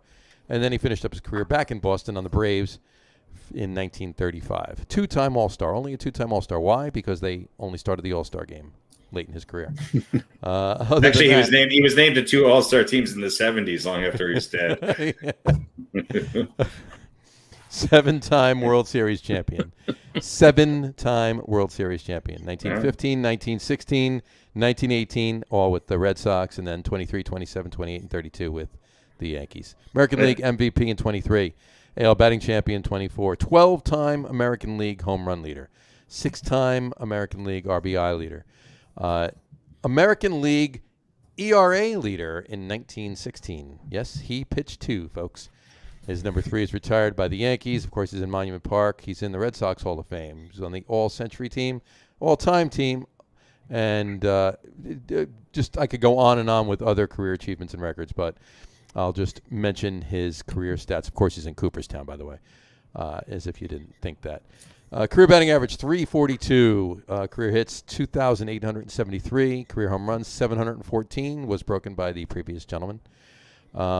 Runs batted in, 2,213. And, there you go. And his win-loss record as a starting pitcher was 94-46. Career ERA with a 2.28 ERA. With a 2.28 and how many complete games? Hold on. 107. 107 complete games. There you go. 100 out of 140. 107 complete games. Out of 140 games he pitched. Out of 140 games that he pitched. Yeah. By the way, I think he played 21 seasons, maybe 22, and he was in 10 World Series. Yeah. And he had 17 shutouts and 4 saves. 107 complete games. So of the other 33 games not including the other 33 games, other than the 140 games he pitched, he came in and saved 3 games. Right. Yeah. Yeah. There's a reason why he's the greatest. Yeah. There's a reason why there's a legend about this guy. A little bit. I mean, it was really his advanced training techniques and his strict vegan diet. His vegan diet, and he never touched a drop of alcohol or ate any fatty foods at all. Yeah. The animals that they made into those little sausages that he ate, they were vegetarian. That's right. And by extension, so is he. Right. Yeah. Unbelievable. Yeah. If you just go to what you guys use baseballreference.com. It's Of course. Yeah. I encourage anybody out there who's listening, just go there and just look up Babe Ruth's stats and all the bold numbers. Oh yeah, which everything's are bold. either Yeah. league leading or Major League Baseball leading. Or baseball leading. It's just his stat sheet is just peppered with It's ridiculous. bolded numbers, and it's just ridiculous. You can't make this up. It's just insane to think about, and everything. You could just keep reading stats on and on and on, and they don't stop. No. So many. And I mean, look, he played a long time ago when the game was a little bit different, but he wasn't playing in the 1800s. No. He was. I don't know what do we consider the modern era? Is it the 50s on or the 40s on? I would say 40s maybe. Post-war, late 40s, post-war. Yeah, after World War II. So it was a little Late bit before 40s that, on. but the game was still the game. It wasn't the same. Well, think about it. Think about 1880s baseball. Well, think about his home run record. I mean, he was hitting home runs in enormous stadiums. It was not a home run, derby going on. I mean, if he played, if you transported Babe Ruth to that time, at that time, to modern day ballparks, right? What would the home run number be? Yeah, I mean, no, he was. And he really was without any contemporaries. No. Yeah.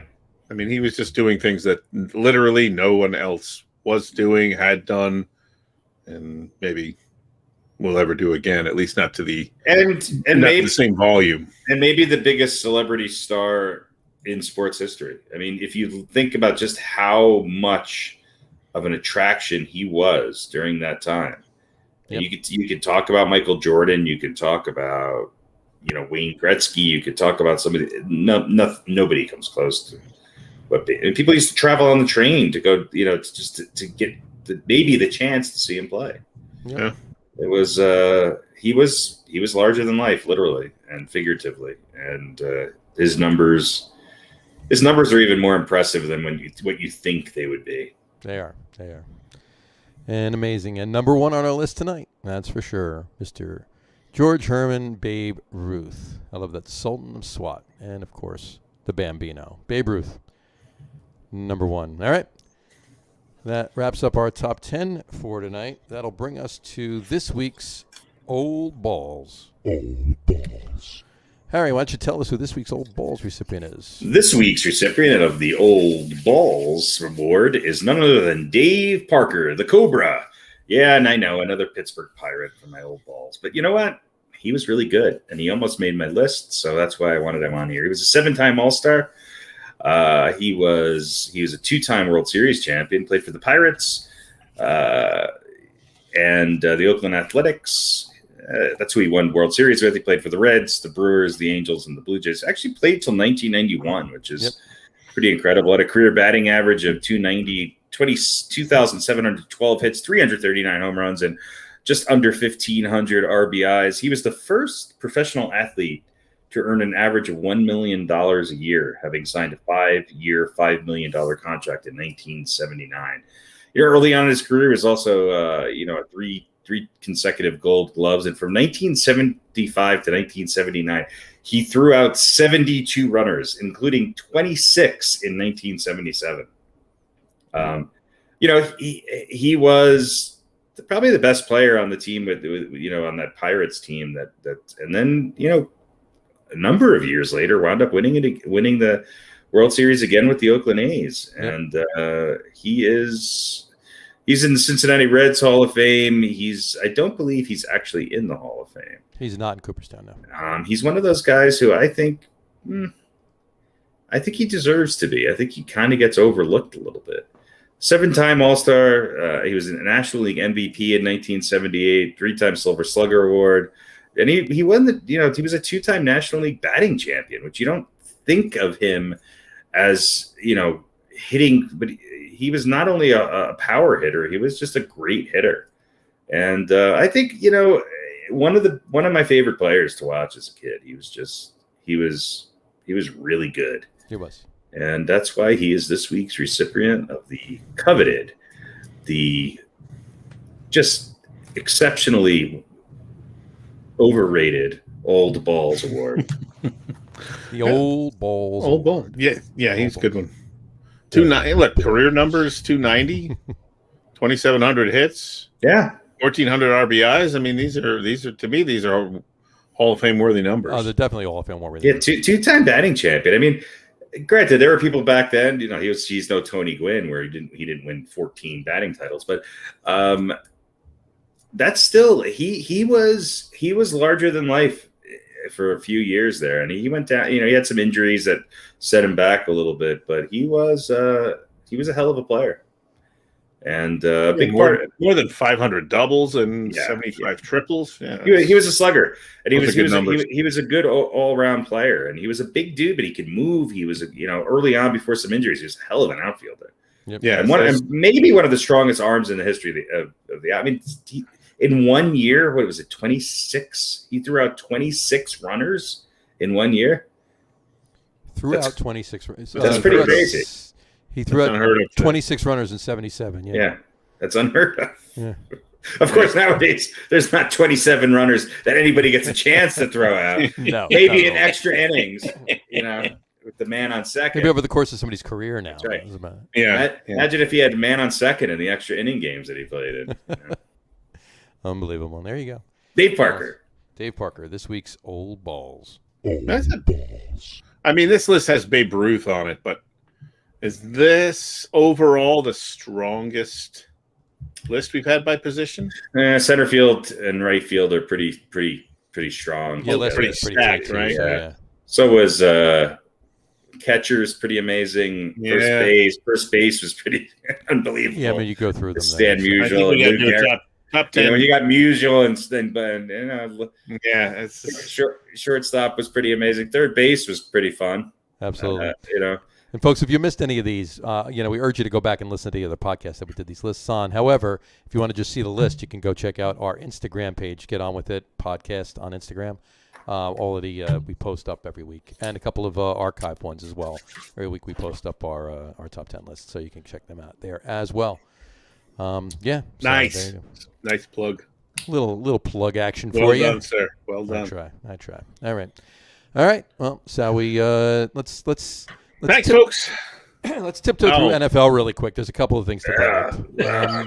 No, I got a couple of things for you, and then we'll talk some basketball. Harry and Pete's spirits break for a moment. There you go. The Giants signed a cornerback. No, none of that shit. No. Defensive end is back with the. No. I got a couple questions for you. No, seriously. Sheldon Richardson's back with the Vikings. I got some questions for you. Lay it on us. For you. All right. Well, first of all, I want your opinions. Have you seen Madden? This year's Madden comes out tomorrow from EA Sports, and they've been teasing who's going to be on the cover. Well, it's got to be Danny Dimes. I don't know. I thought it was going to be us. I thought it was going to be three of us on the cover. Yeah, well. But in any event, they've been teasing it. They've been putting two goats. They open up a door and two goats walk out. Okay, so we got to take our guesses now. We got to take our guesses for this because it's going to be released tomorrow. Who are these goats? And are there going to be? I'm assuming there's going to be two, and this is the second time ever that Madden has actually done two people on the cover. Two people on the cover. The first one was Madden 10. Was Troy Polamalu and Larry Fitzgerald. So who do we think these two goats are going to be? Well, it's got to be. Does it have to be an active player or not? It doesn't. Yeah, I think it is. It's always an active player. Yeah. Well, the Madden curse if you have somebody retired. Yeah, I mean it's you're not going to see. It's going to be Brady, of course. And I don't know. I don't think there's any other active goats in the NFL right now. I could think of one that. If they're going to put Rodgers, they're going to put Aaron Rodgers on. Yeah, I could think that. That's what I say. I think it's going to be and Rodgers. But he's going to be the first player to not play in the year that he's on the Madden. Are they going to do the? Will they do the Brady Mahomes, the old goat, new goat thing? Well, that's another theory too. They could do the old goat, new goat, Brady Mahomes. The other thing that I heard was they're going to put two bucks. New goat. He's got one. They're gonna right. They're going to put two bucks on it and put Brady. Giannis Antetokounmpo. And put Giannis on it. And his brother. Did you guys know there were two on? Yes, I knew his brother was on there. Yeah. I think they have 2 Antetokounmpas and 2 Lopez's, right? They do, yeah. Brooks Lopez and Frank Lopez. And Jennifer Lopez. Brooks and Frank Robinson Lopez. Sorry. They go along. Jennifer Lopez. Yeah, there you go. She might do a better job covering kick Durant. There you go. Yeah. But in any event, a couple people said they're going to put Brady and Gronk on the cover. I don't know. I'm not really going to call Gronk a GOAT, but he's pretty close, though. I mean, he is up. He was number 4 on our tight ends list. Well, there you go. But that doesn't it means he's that the fourth. He's the 4th greatest of all time. That doesn't mean he belongs there. So, it's true. Yeah. Well, we don't think he's the GOAT, but maybe EA Sports does. But in any event, if I had to vote, I'd say old GOAT, new GOAT. I'm going with Brady and Rodgers. I think it's going to be Patrick Mahomes and what's his name from Danny Dimes. What's his name from the Seahawks doing GOAT yoga? Russell Wilson. Russell Wilson. There you go. It's possible. Well, let's see who. I'm going with Brady and Rodgers. I think that EA Sports is buying into this whole Rodgers thing and what's going on this year and everything else. I think it's a perfect time for them to. It's going to be Danny Dimes and Chad Pennington. Danny Dimes and Chad Pennington. Maybe it's the GOAT of New York quarterbacks. There you go. The GOAT of New York quarterbacks. So who would it be? Who would be the GOAT of New York quarterbacks? Charlie Ward is no longer playing. Charlie Ward is not a player anymore. So. There you go. Hey, it could be, you never know. It could be, Jacksonville's new quarterback and the Jets' new quarterback, too. It could be, the brand new GOATs. Yeah, that would be the Togs. Togs. Togs. There you go. I'll be waiting with bated breath until they announce it. The Togs. Togs. Yeah, there you go. Anyway, all right. So we've got our picks. Couple things really quick just to run by you. I thought this was interesting. Jack Brown of The Score predicts that Adrian Peterson will land on the Giants. Yeah, I saw that. Why? I don't know. I really don't. It's the first time I saw it. So. For when Saquon Barkley gets hurt, of course. Maybe to teach Saquon Barkley how to, come back with a switch. I don't know about that, but how to come back from an ACL injury. Blow out your knee entirely, even worse than Barkley did. I'm not opposed to it. I'm not opposed to it, but it's like, Kyle Rudolph and Adrian Peterson line up. I mean, are we going to wheel out Harry Carson to play linebacker? And, why not? Yeah. Yeah. But and on that note too, there's some pundits going around saying with the additions of Kenny Golladay and the signing of Kadarius Toney, what's the likelihood of Darius Slayton having like a breakout year? Because because they're gonna be covering Golladay and Toney. And, look, I've said this before, and you think I'm joking. The Giants might have depth-wise the most receiving talent, at least the potential for it. And they even mentioned Sterling Shepard on there too, either. Right. Yeah. Exactly. And they finally have a tight end who can catch the ball. That's an actual tight end. Right. Can they block and can he throw? That's really going to be the question. That's really the only question. Yeah. Yeah. And if he can't get it done, if the offensive line shows up and is 75% of what their potential is, and our favorite quarterback can't get it done this year, then it ain't going to get done. Well, that's why they have the draft capital for next year, right? That's what they already have the Giants drafting a quarterback. Yeah. I think there's been 4 you already do. No, they had it. I know they did. Yeah, they did. Yeah. Yeah. I mean, I can't believe there's already 2022 mock drafts. Of course. Who the 2022 mock drafts came out 3 minutes after round 1 ended this year. They were still doing mock drafts for 2021 after the draft was over. It was just, come on. I don't care what they picked. These are the ones they should have. Here's how it should have gone. Here's how it should have gone. If we're still doing this next year, remind me to have a vacation on the draft episode. Exactly. Anyway, moving on to the Jets. One thing that did you see Jamison Crowder agreed to take a big pay cut to avoid a potential release? Jay Crowder, the backup center? Jamison Crowder. Well, good for him. Last season he had 59 receptions, 699 yards, and 6 receiving TDs. He obviously wants to stay on the Jets, so he took a big pay cut. So, has anybody checked his head?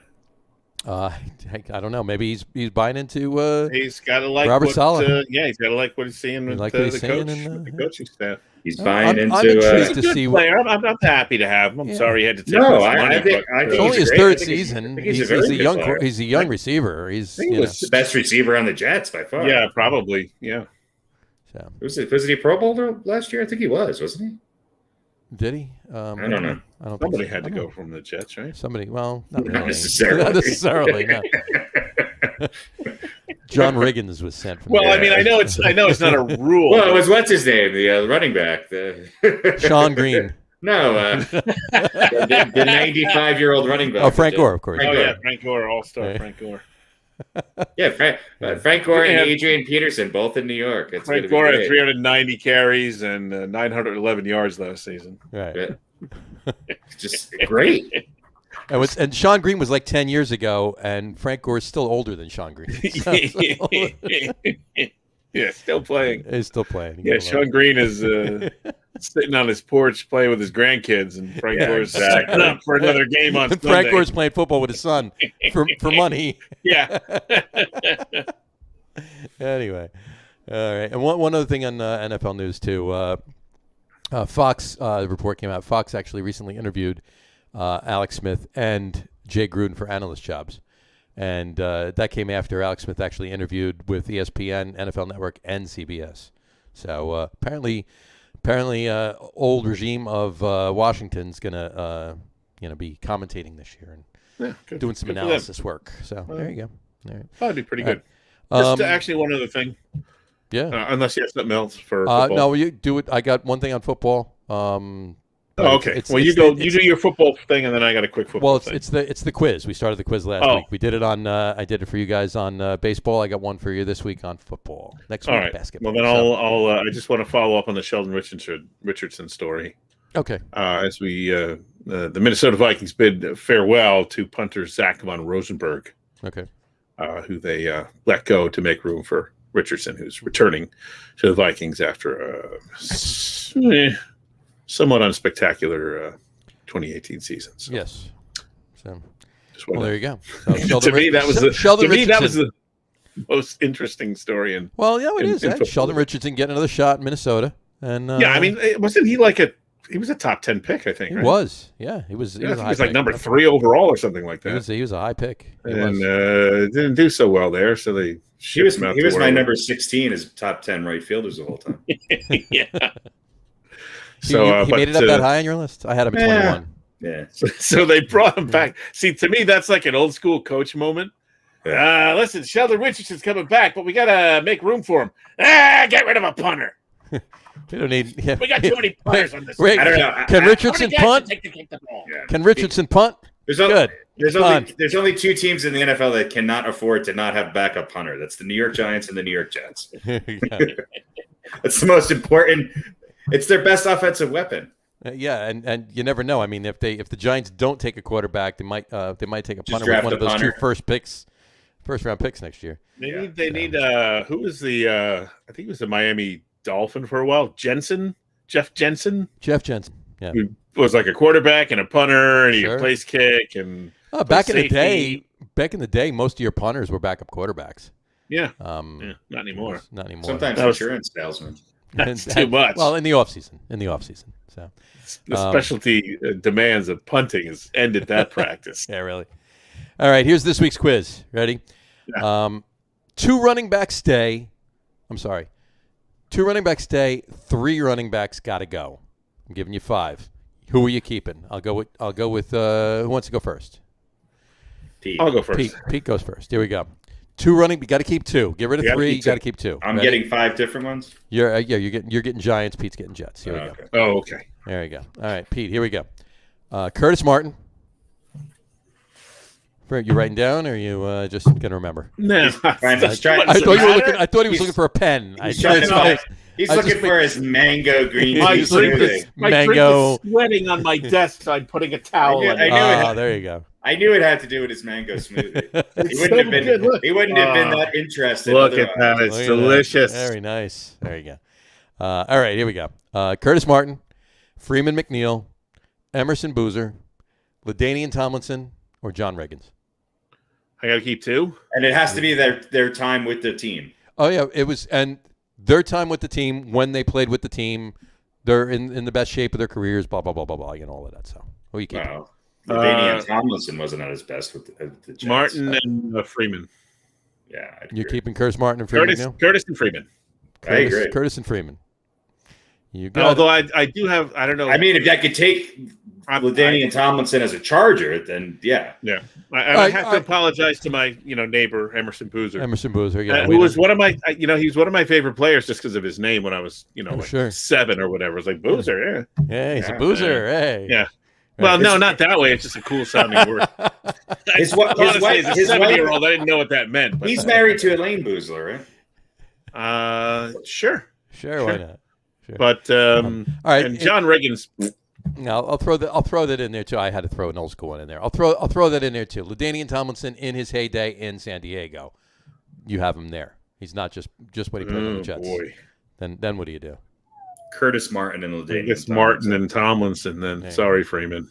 All right. Well, there you go. All right, let's move it over to Harry. Harry, here's your 5. Ready? Okay. 2 got to stay. 3 got to go. Here we go. Saquon, Brandon Jacobs, Joe Morris, Tiki Barber, and Frank Gifford. Frank Gifford's a tough one. Jacobs, Morris, Tiki. Say that one more time. Jacobs, Morris, Tiki, Saquon, And Frank Gifford. Yeah, or the GIF. And the GIF. Yeah. I mean, look, numbers wise, I just can't stand him. So fuck you, Tiki. I'm going to take Joe Morris and the GIF. Joe Morris and Frank Gifford. There you go. Pete, I think I might. I think I would agree with that. Tiki's I would take got really O.J. good Anderson. numbers, right? But Yeah, Tiki still holds records. So yeah, he was great. His numbers are great. He but he just punked out, and I can't have that on my team. So yeah, I think I'd go with my friend Jim used to call him Little Train Joe Morris. Little Train Joe Morris. There you Little go. Train Joe. Joe Morris was amazing. He was. Did he have like He a ran- 90-yard run with one shoe? He did. And Were we at that game? I think we were. Oh, Yeah, we were actually. Yeah, we were. We were. But and you said it too. Is he running with a sock on? He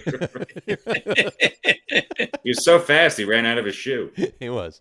And he was so small, he ran under defenders too. That's right. He didn't jump over them. He went Well, right the underneath. Giants have had a number of He didn't have to duck either. He just ran underneath them. lowerly heighted running backs over the years. Yeah, they were But Morris vertically challenged. Morris was more of a power runner than you would think. He was. His legs were. I mean, you look at Barkley's was a legs. That was he Joe was a Morris. fireplug. They were damn close. And, and maybe the best Giants offensive line of all time. Oh, a without a doubt. They opened up some holes for system him. running back. System running back. You could have put a guy on Sys- crutches system behind that offensive line. He lineman. would have gotten 3 yards to carry. Yeah, No, not necessarily, but Otis Anderson still had a rebirth with that offensive line he too. did. He did. And he was about as fast as I am now. Little Train Anderson. Little Train Anderson. O.J. Anderson. Big train.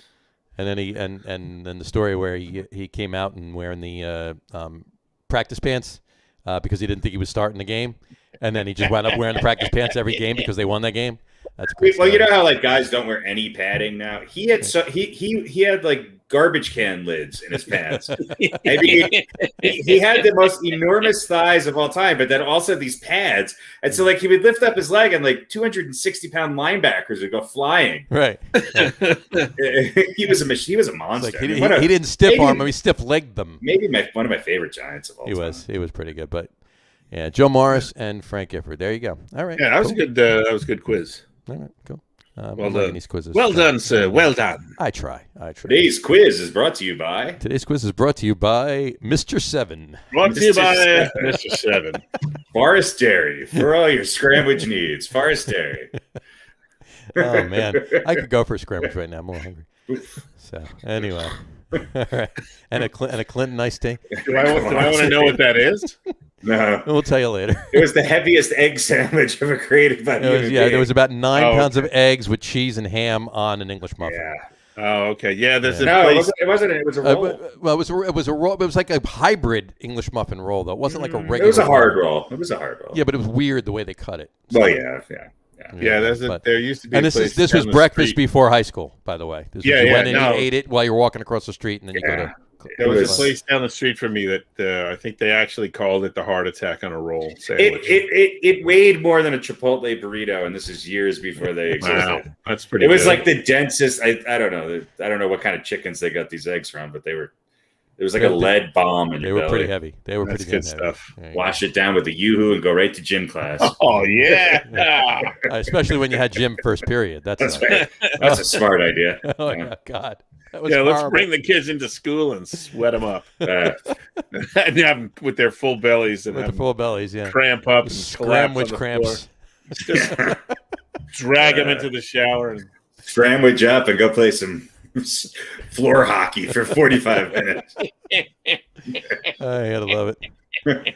Anyway, on that note, Wow. we will finish up. We will wrap up the NFL. There we go. All right. Let's All wrap right, up. so, Let's wrap it that all was up. far too long for the. Well, actually, that was probably a pretty It was decent way amount too of long. NBA or No. NFL It was decent. NFL Yeah. time. Absolutely. All right, let's move on to a little NBA. I think there's some of that stuff going on now. Yeah. Hey, listen. No, Atlanta's We- got it back to down by 15. So Yeah. I just Injuries, wanna say injuries. I may Wow. not be right, but I may not be wrong. Yes. I gotta offer condolences to Harry and his Nuggets. Well, I Oh, mean, yeah. look. I mean, the Nuggets were they're starting backward. Was Frank Campazzo, okay, and Austin Rivers, who wasn't playing basketball when the playoffs started. So, you know, the fact that they got as far as they did, I look. The Nuggets need. This Nuggets team is Jokic and whoever they can. I'm not sure some of the moves they made Right. towards the end of the season really paid off. I think Aaron Gordon sort of disappeared a little bit in this series. But having said that, the Suns are a really good team, and the Suns might have the one thing going for them that no other NBA team does, is that they're healthy and now they're resting. Yeah. Has there ever been a year where every star, almost every star, and I'm not trying to curse anybody here, has missed a game or is now currently out? Kawhi's out now. Finally, when you think the Clippers, maybe this is their path to winning a championship, now Kawhi is out. Mhm. Embiid is playing on a torn meniscus. Somehow he's able, he's having a good game tonight. I thought for sure the Sixers he wouldn't be able to play. James Harden comes back and almost loses the game for the Nets. Thank God he has the best player in the NBA on his side. Yeah. Look, I do think that this year, and I was talking to some people yesterday. I go, look, Durant's going to come out and he's going to score 40, maybe 45. No, he scored 49 with 17 rebounds and 12 assists or 10 assists. He was unstoppable. And I do think that the Nets can beat anybody, even if Harden or Kyrie don't play, as long as Durant is healthy. I really do think that. Having said the entire game last night. Having said that, the Bucks down the stretch, Giannis is just horrible down the stretch of games, and the coaching that came out of the Milwaukee Bucks, he should be gone. It's that bad. Yeah. They were that predictable and that bad.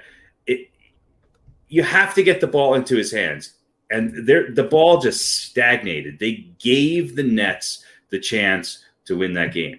And look, if James Harden gets his legs underneath him, and he had a horrible game.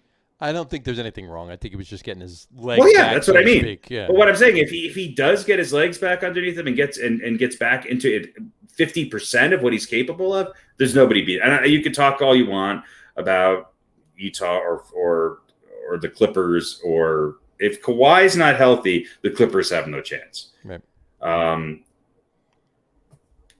It's the Nets' year to win it. I think maybe they're going to have to play a Sixers team, but with a hurt Joel Embiid.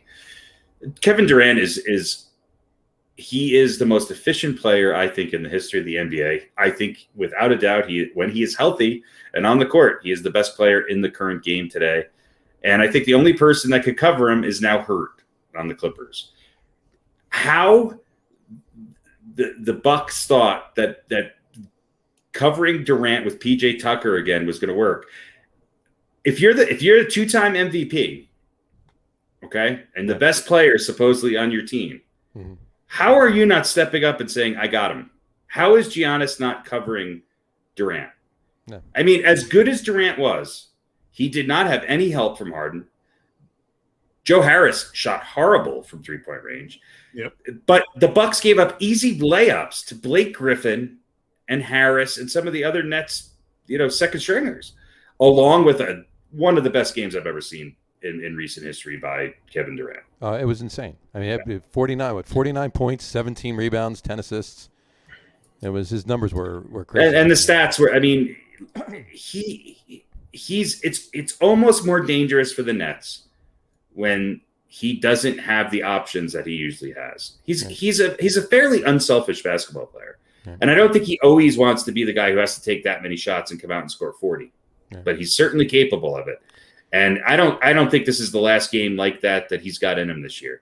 I think if those legs stay underneath him, nobody's beating that team. No, he's on a goal. He's on a quest, and you could tell. You could just see it in his face last night. It was he can taste it. I don't want to stop basketball really quick, but I just want to give you a quick baseball update. It is going into the top of the ninth. The Mets are up 6-1 against the Cubs right now, and that's with the bullpen for most of the game. And as far as the Yankees go, it's the bottom of the ninth. The Yankees are up 3-2. Chapman's in, 1 out, runners on second and third. Of course. I've been watching that. Trying not to watch it right now. Trying not to, yeah. So 1 out though. So still, last time I checked, you need 2. Well, you know what though? Maybe he intentionally walks to first base and then they go for a double play. What do you think? Or maybe he not intentionally walks, and then they're set up for the double play anyway. Right. So, well, listen, I think I can. Much as I hate to say this, I can still stand by my earlier prediction because the Nets aren't out of the injury woods yet. But I think if Durant is obviously the key to them winning, but. Yeah. Durant and Harden, anybody and Harden, even when he not at 100% or rusty or whatever you want to say, all of his shots were a little bit off to the left. But anybody in Harden is a really good duo. But I think I turned off a game in the end of the third period because it was getting late, and I thought, okay, well, here we go. The Bucks are going to win, 3 in a row, and. So I was as surprised as anyone to wake up and hear the news that the Nets had made the comeback. So they could put it away. I don't know. Philly is. Yeah. Listen, I picked the Hawks as the Cinderella team, and the Hawks are looking good. Yeah. The Hawks have done more than they had a big comeback the other night. They're not. Yeah. They're not getting blown out tonight. They're holding their own. Yeah. Well, Philly's a much better team. The Hawks are kind of a one-man show, and you have to give Trae Young all the credit. You got to give Trae Young credit. He's putting on an incredible show. Philly's all about Embiid, though. I mean, he looked at that end of the game. We said it the other day. He looked like he hadn't slept in about 9 years. He does look like he's 65. Yep. Yeah. So we got some good series going on. So there's a lot going on, and look, this Phoenix team is better than I think a lot of people thought they were, and they have 3 legitimate stars on that team. Devin Booker might be his breakout year. You don't know. You don't. And if Kawhi doesn't play, I mean, Kawhi not playing is gonna be tough for the Clippers to do anything. Yeah. Here's kind of the wrap up, right? He's ruled out of Game 5, and then we don't know after that. Chris Paul is flagged now with the he's got COVID. Health and safety protocols, although. They don't play until Sundays. Yeah. Well, it depends on. I mean, they're not playing. It depends on if the Clippers and the Jazz go He might be able to get COVID. He might be able to. Yeah, I know. He might be able to get out of it before they start. Yeah. Mike Conley is going to miss Game 5. So, Mike Conley's a big loss for the Jazz. Yeah, but he hasn't played so far. Yeah. In the series, so that's what I mean. Right, Kyrie out, and then tonight's going to be a big game. Utah's got to come out and take control of this. They've got to come out and take advantage of this. Look, if the Clippers win this game, then all this hype about Utah, I think you got to start questioning it. And this is a big game for them. I think it's in Utah, right? The game is in Yeah. I mean, at home without Kawhi, they need to win this game. Mm-hmm. Not only do they need to win this game, they need to win this game big. Yeah, and I think they will. I think they will.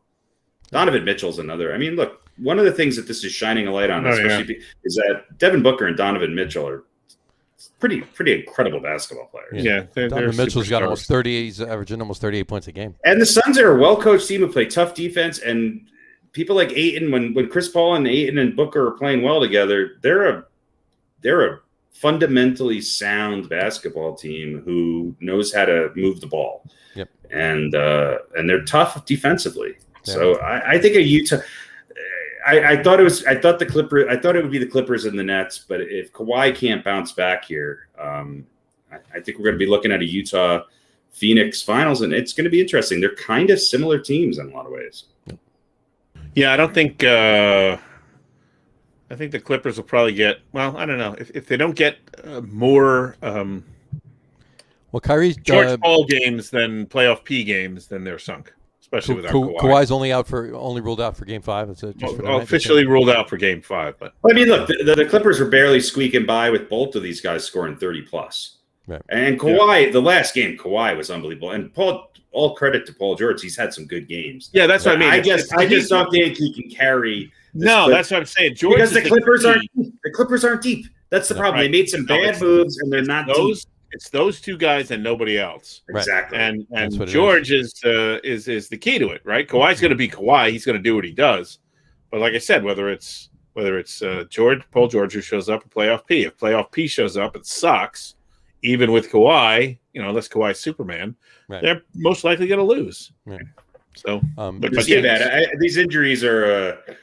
It's unfortunate, you just hate to see it. But look, props to Joel Embiid, man. 31 minutes tonight, 12 of 16, 9 of 9 at free throws, 35 points. He's plus 29. I mean, look, that's going to be a hell of a series if Embiid can hold on and be able to make it through a whole series. I mean. I think the Nets Sixers is going to be, kind of what we expected. And the Sixers are a really good defensive team. So it'll be interesting to see what a Ben Simmons can actually do against the James Harden but who covers Durant? That is the question. That's the question for the that is always the question. It's been the question whenever he's healthy on the court. Mm-hmm. The only thing that could stop Kevin Durant is his injuries. That's the only thing that can stop him. Yeah, very true. Really quick, did you see the All NBA first team, second team, third team picks? I saw some of it. I was looking at it. All NBA first team. Ready? Steph Curry, Giannis, Luka Doncic, the Joker, and Kawhi. It's a hell of a team. All right. All NBA second team. Dame, Randall, Chris Paul, Joel Embiid, and LeBron. All right. Is that the healthy LeBron or the hurt LeBron? It didn't list. I was surprised. The only person on there that I was surprised with was Randall, right, on the second team. And look, I think he deserves it based on his. But there's some other players that, had they not maybe had the injuries that they had, they probably would.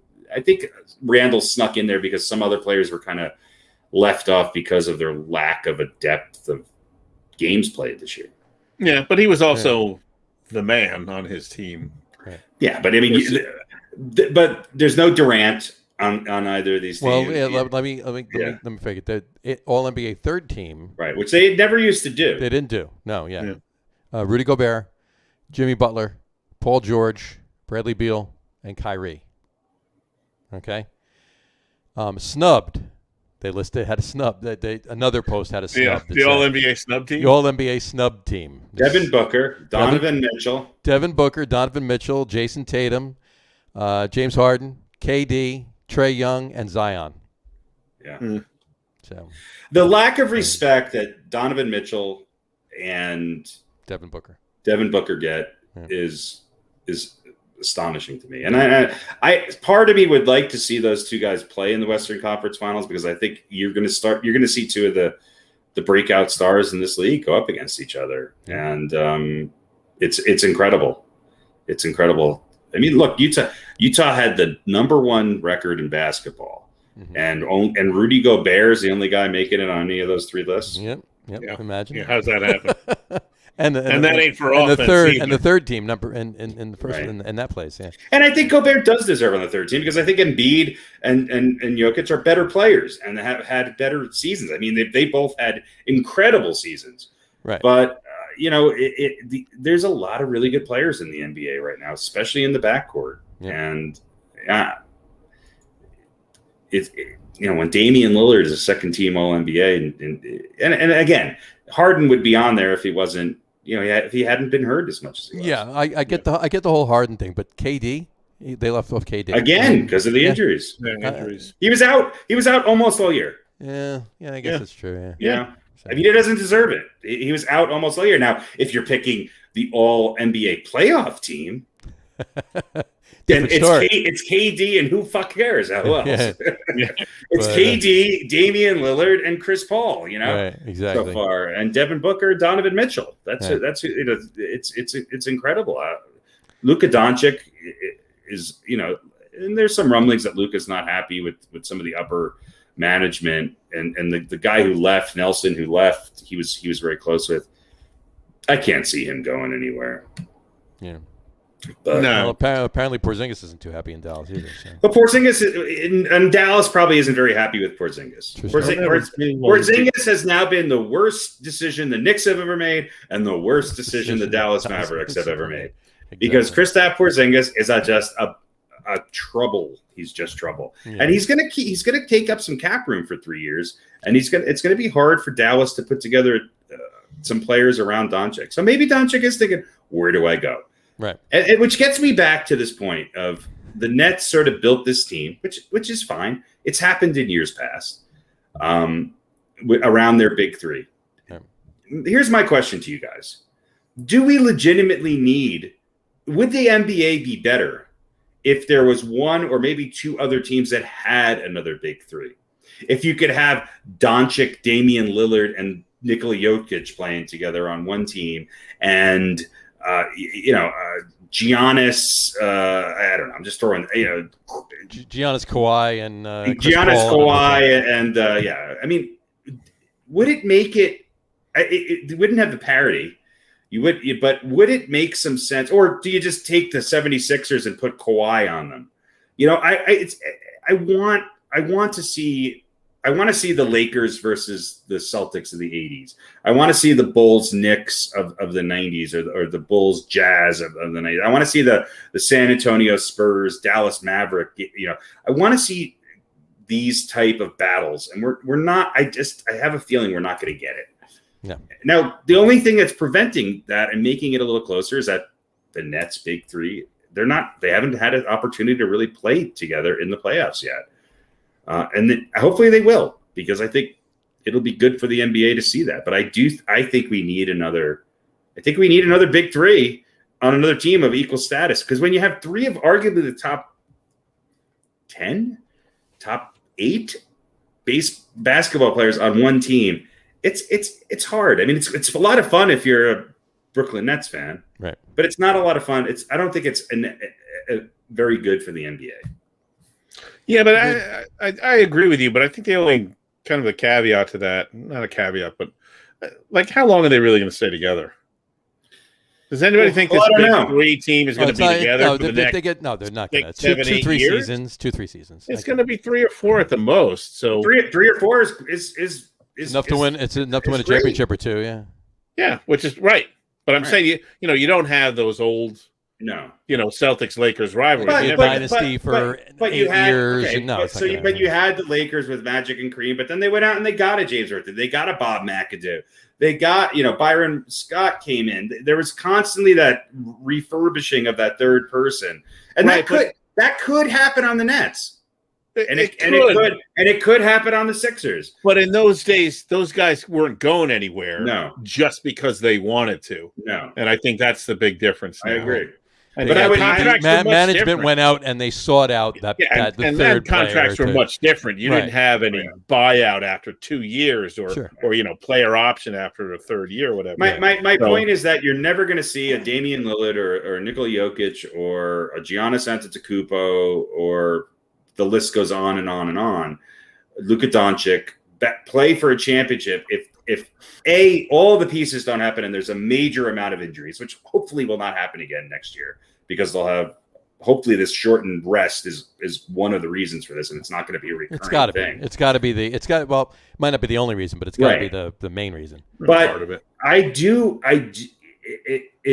I would like to see people challenge this. Now you could say, okay, well, last year the Lakers won it, and this year they fell apart. I do think it's fickle, and I do think it's a year-to-year thing. LeBron's getting old. Anthony Davis was hurt. Injuries had a lot to do with that. And they didn't have the big three. They had the big two. Yeah. So, and the reason why I say the big three is more important now than ever is because this year you're lucky if you have two of those three on the court at the same time. You need three so that you can maybe have two. Exactly. And that's why I think the Suns maybe can come out of the West, because they legitimately have three really good players. I'm not saying that Ayton is on the level, or even Chris Paul these days is on the level of a Kyrie or Harden, but they have three guys that can play basketball and who can contribute at the end of the game. And you can't say that about a lot of teams. I mean, you saw it with Milwaukee last night. Yep. Yeah. And you saw it. Drew Holiday was supposed to be the answer. He isn't. Chris Middleton struggled through and played a pretty good game. He was the only guy who could create his own shot at the end of the game. Yep. It's just, I would like, I'm almost to the point of let's have four super teams, and because I think the competition would be better. Yeah, that's a lot of these teams. They don't have that guy who they don't have a guy who you reliably or very often want to have to put the team on his back. They have guys who can have good games or great games occasionally, but not consistently is the word I'm looking for. Right. Guys, you don't want to have to count on them to carry things consistently. No, you don't. So. You don't. So. All right. One last.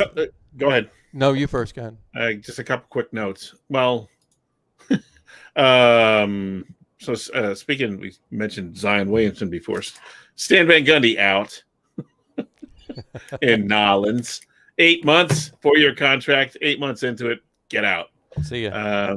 I don't know. Maybe Zion didn't like him. Maybe he's Van Gundy's rubbed some people the wrong way. That's for sure. But geez, you don't even give him a second season. Nope. 8 months done. See ya. That's a little odd to me. Stan Van Gundy's out, and yet people are talking about, some of the guys that are being mentioned for coaching the Trailblazers or whoever else. I mean, really, we're going to give Mike D'Antoni another shot. What's his name's out too in Washington. Yep, Scott Brooks is out. Scott Brooks. 2 playoff appearances, right, and some respectability this year, but. And Donnie Nelson's gone. With Dallas, and then he was scouting Luka Doncic when he was 14. Not Donnie Nelson wasn't. Donnie Nelson wasn't 14. Yeah. Luka Doncic was 14. How old was Luka Doncic if Donnie Nelson was? By the way, the Mets are. I believe the Mets just won and the Yankees won. So let's double check. The Mets have middle and ninth. Oh, look at that. Diaz. Oh, somebody gave up to. Nope. Wait. Oh, it's the bottom of the ninth. I'm sorry. There's 3. It's saying 3 outs though on my ticker. Yeah, so it's done. Yeah, it's done. It's done. Mets it's won. Done. Mets won. And Yankees. Yankees won. Yankees won 3-2. Look at that. He got out of it. Runners on second and third. There was actually runners on second and third with no outs. I just think he needs to concentrate. I mean, he really is like the character from Major League. Yeah. I mean, He's just he's a monster though, Chapman. He is I mean, when you see him take the mound, you're just like, it's like Shannon Sharp pitching. I mean, it's just like, wow, that's a big man throwing a ball 101 miles an hour at my head. I don't think I want to do this right now. That's funny. The only guy who can hit him, is Altuve when the game's on the line. There you go. All right. Final NBA note. Congratulations to LaMelo Ball for winning the Rookie of the Year. There you go. Yeah, pretty. He missed 20 games. It didn't hurt him in the voting. So 20 games is a lot different than missing 32. Yeah, that's true. But it is true. I want to point this out too on Instagram. Last night after the game, after the Nets-Bucks game, Allen Iverson posted on Instagram, posted a picture of KD with the caption, "You are so great." Okay? Look. And then, hold on. And then Trae Young commented back, "He's different." Yeah, all right. All right, Trey. All right, hair club for men. That was a compliment, though, right? You think that was a compliment? I think it was a compliment. It was a compliment, yeah. He is different. He's he's literally a unicorn. Right. Yeah. Look, I'm a big Kawhi fan. I think he's great. I think that LeBron, if Kevin Durant can stay healthy and put together and really put together a couple seasons like this, he's gonna eventually, if he has the potential of eventually being in the conversation as one of the top 3 or 4 players of all time. I agree. And maybe number 2. And he would definitely be in the conversation of who do you start a team with. And I will say this, okay? Throughout the course of history, yes, you had your Oscar Robertsons, your Michael Jordans, and what if Oscar played at the same time as Jordan, both in their prime, blah, blah, blah, blah, blah. Kevin Durant's the one player, and I Kawhi maybe, but the jury's still a little bit out on him. Kevin Durant is definitively that one player that I think has some of the characteristics that Jordan does, where he can just really take a team and carry a team on his shoulders. But what Durant does is he makes other players who are not necessarily exceptional way better. Yep. And he did more with the second team of the Nets on the court last night. He had 10 assists. So he had some amazing passes to guys. He made Blake Griffin look like he was 23 again. And so Durant he's a special player. He's a special player. Yeah, we talk about Jordan passing the ball to Steve Kerr or John Paxson, right? Okay, that was like twice that happened. Right. Kevin Durant is as good a facilitator as he is a scorer. He's really good at everything he does. I hope that his body can become more durable and that he can stay on the floor, because he is the most exciting basketball player since Michael Jordan. He's that good. Yeah, he is. All right. That'll wrap up NBA for tonight. Quick couple of NHL notes. Canadians got a 2-0 lead now. Canadians got a 2-0 lead, and but Vegas obviously has a 1-0 lead over them in the series thus far. That game 1 was I don't want to say. No, I don't want to say typical. I mean, the Canadians or the Habs, they came out strong. And really, in most of the first period was kind of all them, but then they sort of just disappeared. And a lot of the Knights are a better team, I think, maybe than some people realize. Well, a lot of that is not the Canadians. It wasn't the Avalanche. It's the fact that this team can come back, and they can come back quickly. They're a really good team. Yeah, and 2 good series. I mean, come on. 2 good series. Tampa Bay Islanders. Those have been 2 good games so far. They are. They were. Even though the score was not that close, and it was the game felt closer than the final score of the second game. Well, what did you think about that one? I mean, it obviously didn't have any whatchamacallit on the outcome of the game, but yeah, there were 6 skaters. There were 7 if you count the goalie. There were 7 players. Skaters they missed it. They missed it. They missed it. They missed it. But look. Let's see if the Islanders can bring it home and win. Well, next 2 games are in Tampa. No, they're in New York. New York. That's what I was saying. The last 2 games were in Tampa. Yeah, Last I two mean, games were in Tampa, yeah. look, they did what they needed to do. They won 1 out of 2 on the road. Yeah. Whether or not that means anything anymore, I don't know. But well, a lot of talk with this series is, I mean, look, this is the part 2. Right. But right, from the conference finals of last year. The Islanders are a team that built on their success last year. A lot of people poo-pooed it as bubble and short season and all that. But look, they're right back where they were. And they look better than they did last year. Well, that's what people are saying. They learned from that last year, that was a new, I think 16 out of the 17 guys that could suit up are back with the team. And, they know what it's like to go now to the conference finals. Tampa Bay, by the way, knows what it's like to go to the conference. Tampa Bay's a better team. They're a better team. On paper, they're a better team, but you got to win the games. I think Montreal's showing something tonight because I think Vegas is a better team on paper than the Canadiens. But we'll see. They're definitely I would love to see a Canadiens Islanders. That would be like the 70s all over again. Yeah, that would be really. That would be good. When was the last time a major sport championship was held in Montreal? Last time the Canadiens won a cup. Or was it the Expos? Or it might have been. No, they didn't. The Expos never went to the World Expos never won a World Series. No. Wow. Might have been what's the Montreal CFL team? The first Alouettes. Do they even have one anymore? The first time I said major sports. Major sports. Yeah, I think the Canadian Football League is fairly major. Well, it's major. It's major in Ottawa. It's not major anywhere else. The first time the Expos ever went to a World Series was a couple years ago when the Nationals won it. Yeah, exactly. But yeah, that would be awesome. That would be interesting. I would just like to say one more thing on a sport we never talk about. Sure. Congratulations to Novak Djokovic. That was, beating Nadal on clay was amazing, and that comeback that he did in the finals was something else. He's going to break the all-time record. I hope he does. You think? Yeah, I think he's going to. He's got 19 now. He's got 19. So he's going to win. I think he's 34 years old. He's maybe a little past the prime of his career, but not too far.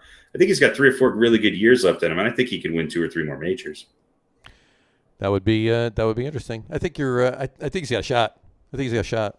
So yeah, we will see. Right. Yeah, he's pretty relentless. He's good. Yeah. He is good. So. Yeah. All right. Good job. Good call. Good note to end on then. All right. On that note, we'll wrap it up for today. We want to thank everybody for watching, and for those of you just listening to the audio podcast, thanks for listening. Don't forget to visit our website, www.getonwithitpodcast.com. That's getonwithitpodcast.com.